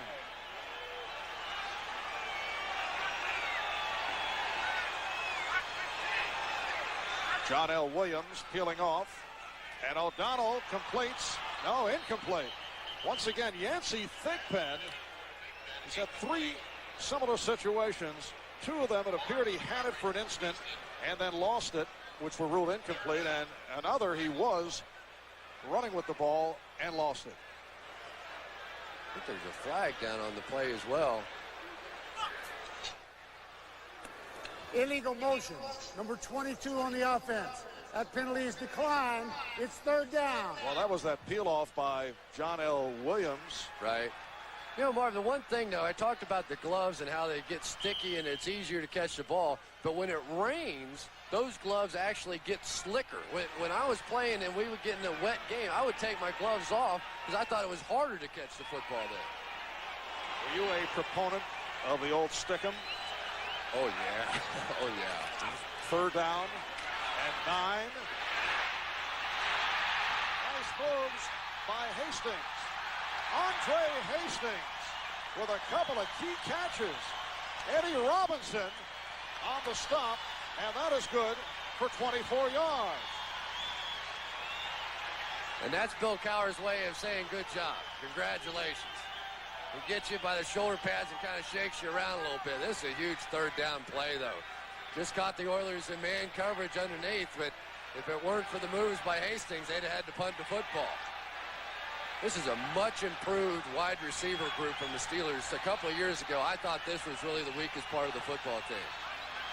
It is a first down at the Houston 30-yard line. Straight ahead by Bam Morris, and he's going all the way.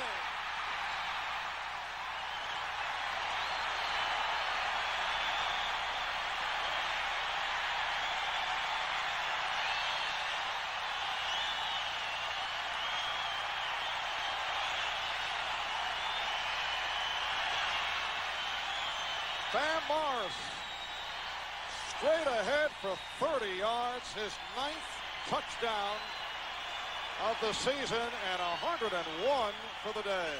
And this is getting to be that Bam Morris time of year. The weather starts getting bad, and the weather and Bill Cowher is telling him, you're the man now. You've got to carry us for a ways. There's going to be a lot more of these ugly offensive days, and Bam Morris has to be the man. Extra point by Norm Johnson, leading to an exchange of words at the line, but it is quickly broken up by the officials. The touchdown just right up the middle. And you have to wonder if that last catch didn't demoralize this Houston defense. They've been out there so long today. They've been working so hard, giving their offense chance after chance. And then they finally picked up that last first down on a 3rd and long situation. And I think emotionally it was just too much for the Oilers. Pittsburgh extending to a 21-7 lead with 3:27 remaining in the 4th quarter. Bam Morris, 3rd-round pick last year out of Texas Tech. He lives in Cooper, Texas, a native of Texas, doing it against the Houston Oilers. And Marv, he's really the key. When you look at the Steelers and their chance of going to the Super Bowl this season, you can just put a big number 33 on the board because their passing game's improved, their defense is outstanding, their problem has been running the football. If Bam Morris can continue to pick up 100 yards at a time, this Steelers team certainly has a chance. Norm Johnson with the kickoff. And here is Dennis Lundy. Like he lost his balance and then was hit down.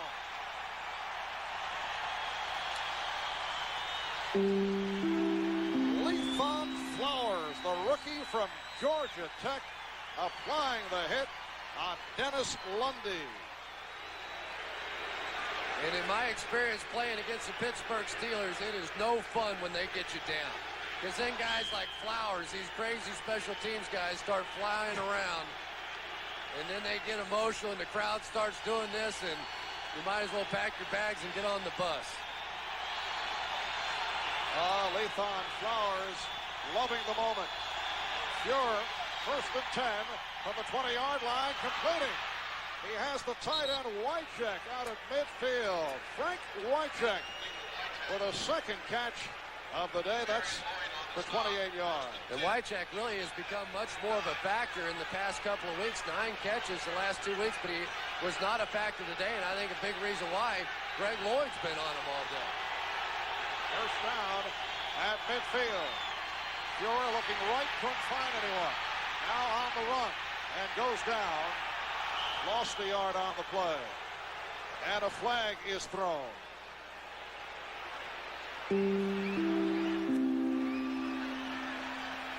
It's against Houston. And Marv, one of the key things for the Pittsburgh Steelers now is that they really want to get the best record that they can because they want to host the playoff games. Kansas City is probably going to have home field advantage throughout, but if you're one of the 2 best records in the AFC, then you get a bye week and you get to host a playoff game. Holding number 72 on the offense. 10 yards, still first down. That is the left tackle, Brad Hopkins, and it pushes back to a 1st and 20 at the 39. Well, this is a Steelers team that last year finished 12-4. They won the Central. In the playoffs, they beat Cleveland and then lost in the AFC Championship game in San Diego. But that's what makes that game at Oakland next week so important, that whole concept of home field advantage. All right, the screen for McNair. Todd McNair reaching out near midfield, going for 12 with his second catch of the day. And we're down to 2:25 remaining in the fourth quarter. The Steelers now in front 21-7 as they gun for their 6th straight win. To the sideline. Steelers say he was out of bounds. And it is ruled incomplete. Willie Williams on the coverage of Haywood Jeffries. It brings up a 3rd down and 9. And this Steelers defense has just been making the plays all day. They got Joel Steed back. Chad Brown is still out with the injury, and he was such an important part of this team. He has some kind of a high ankle injury. If they get him back before the playoffs, this team is going to be very difficult to score upon. Here comes the rush. George just fires it away, and a penalty is down. Jason Gilden was all over the quarterback, Will Fuhrer. Marv, I think they got the face mask of Fuhrer as they were getting the pressure on him.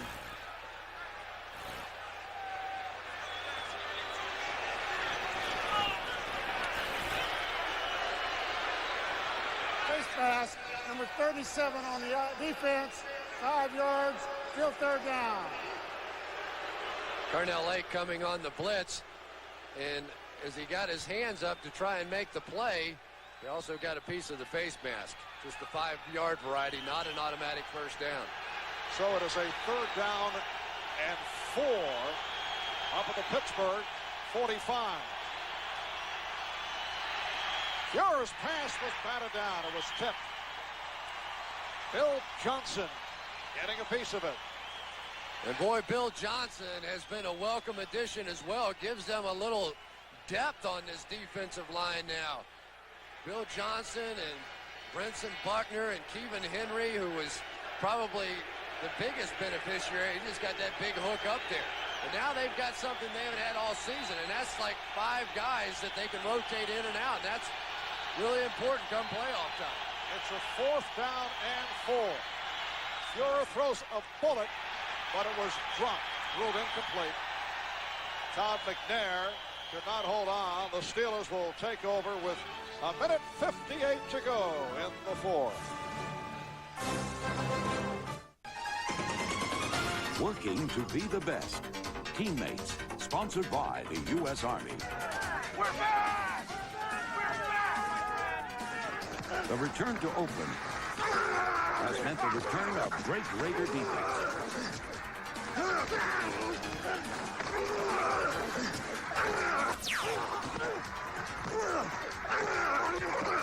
Their intimidating defense makes the Raiders the best they can be. Raise your right hand and repeat after me. I. From this day forward, you will be the most important part of the toughest, strongest, smartest army in the world. You will be a soldier. Where else can you be all this and earn this? $30,000 for college. All that you can be. They're in the shapes of little portals. And when you walk, they bark. Shopping for the holidays? Come to Wendy's for a Monterey Ranch chicken sandwich. It's a whole breast filet, Monterey Jack, and ranch dressing with bacon. At least you'll get one thing you like this holiday. You know, Huh? I made a decision today. Uh-huh. I'm not going back to the office. Great. Relax. I didn't say I wasn't going back to work. The compact Presario. Has it changed your life yet? Playoff fever heats up next weekend on NBC. Next Saturday at the special time of 12 noon Eastern, the Vikings need a win to stay in the crowded playoff picture. Then, next Sunday, 4 teams thinking postseason highlight an NFL on NBC doubleheader. Bills-Rams, then Raiders-Steelers. The NFL on NBC, home of Super Bowl 30.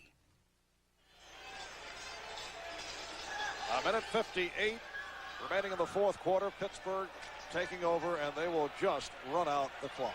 Will Fuhrer over there trying to console himself. It's been a tough afternoon for him. Steelers start out from the 45-yard line. Bam Morris, who has had a magnificent day, stopped by Michael Barrow, and a timeout is called by Houston.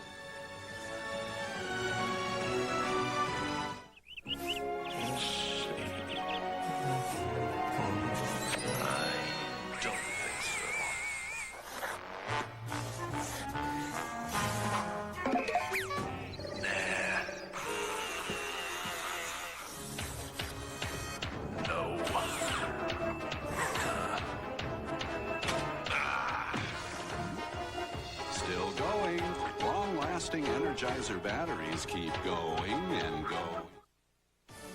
Greg Gumbel in New York. Here's how the Miami Dolphins beat Atlanta 20-15 Falcons. Under half a minute to play. Dan Marino waits, 21 yards. Irving Fryer at the goal line for the touchdown. Miami wins at 21-20. The Dolphins snap their 3-game losing streak. Let's go back to Pittsburgh. Marvin Chris. Thank you, Greg. A dramatic come-from-behind win for Dan Marino and his Miami Dolphins. Once again, Bam Morris. We now have a minute 45 remaining.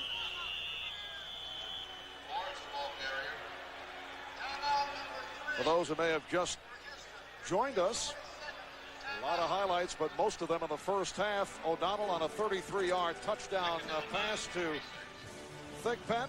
This gave the Steelers a 7-0 lead. Then to the second quarter.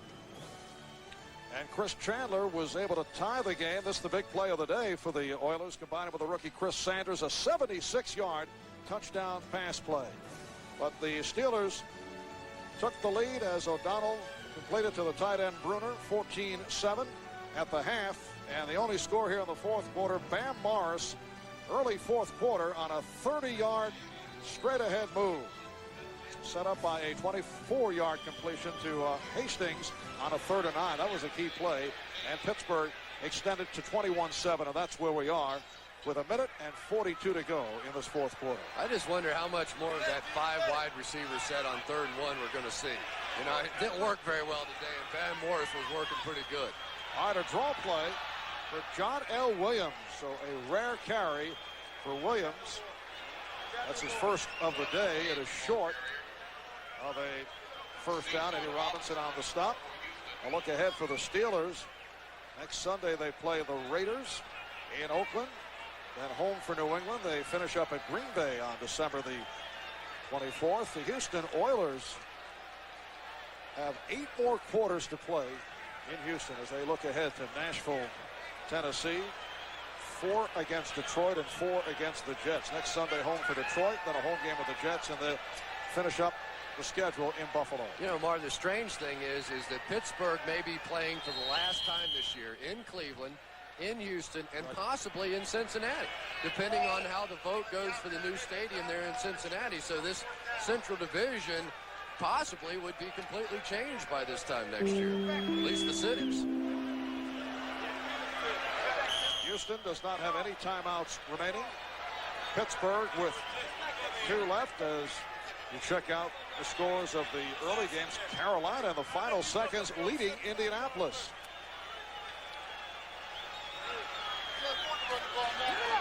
And now here is Stark.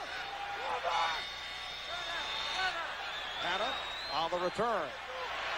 And runs it out to stop the clock with 41 seconds to go. A 47-yard punt. You know, Marv, this is the 10th time in Bill Cowher's career out of 11 years as a coach that he will go to the playoffs. I mean, that is a phenomenal record. You've been a coach, either an assistant or a head coach, 11 years in the NFL. In 10 of those years, you've made it to the playoffs. And as head coach, he has put together an impressive 3 years. His clubs have had the best record in the AFC twice. 12-4 last season, made the playoffs all 3 years. There is, of course, the disappointment of not making it to the Super Bowl last season. They have different thoughts for this year. Wycheck on the completion. Got out of bounds. 36 seconds remaining. 14-yard pass play. And a first down up at the 30. You know, Marv, this season is beginning to look a lot like last year for Pittsburgh. At the end of the year, they won 7 straight games, lost a meaningless game to San Diego, the last regular season ball game. But they really got on a roll at the end of the year. And as a head coach or a team in the NFL, that's what you hope for. Fuhrer throwing deep, it is intercepted. Picked off by Darren Perry. And he coughed it up.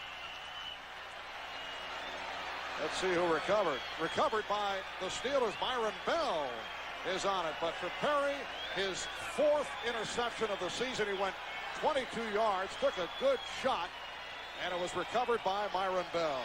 And I think Will Fuhrer is really having a tough time with this wet ball today. I mean, everything's gone high and sailing on him, and just really hasn't gotten a lot done offensively. Darren Perry, who is a ball-hawking specialist, was just sitting back playing center field, able to follow that one, and then lost it.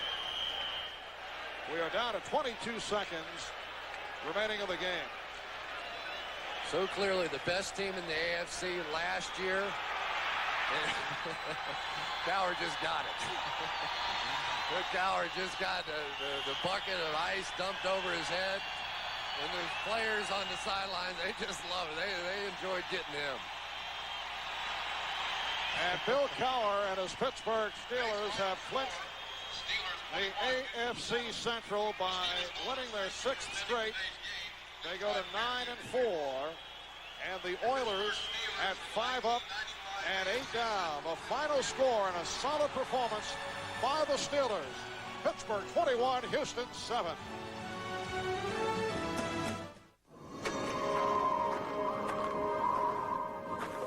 Where will you be when your battery decides to die? There's no way of knowing. So if your battery's more than 3 years old, don't chance it. Maybe this is the time to get to Sears and replace it with the one that's America's most trusted, the Die-Hard battery. Before yours dies, get the Die-Hard at Sears Auto Center. These days, trying to get on top of your financial situation is getting tougher and tougher.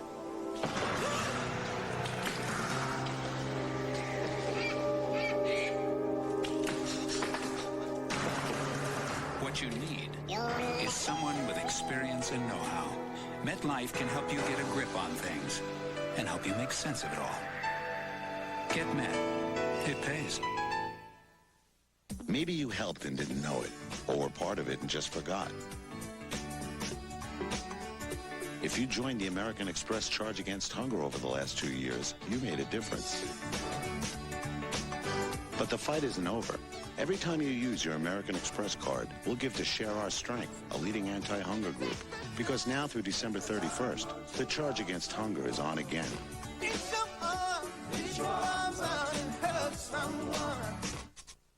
Monday on The Fresh Prince, Carlton hits the road to look for America. We should all just share the wealth. Oh, I beg to differ. And on an all-new In the House, Marion's old buddy from high school shows up, but he's changed into RuPaul. Marion's not dressed like Diana Ross, is he? All new In the House after Fresh Prince, NBC Monday.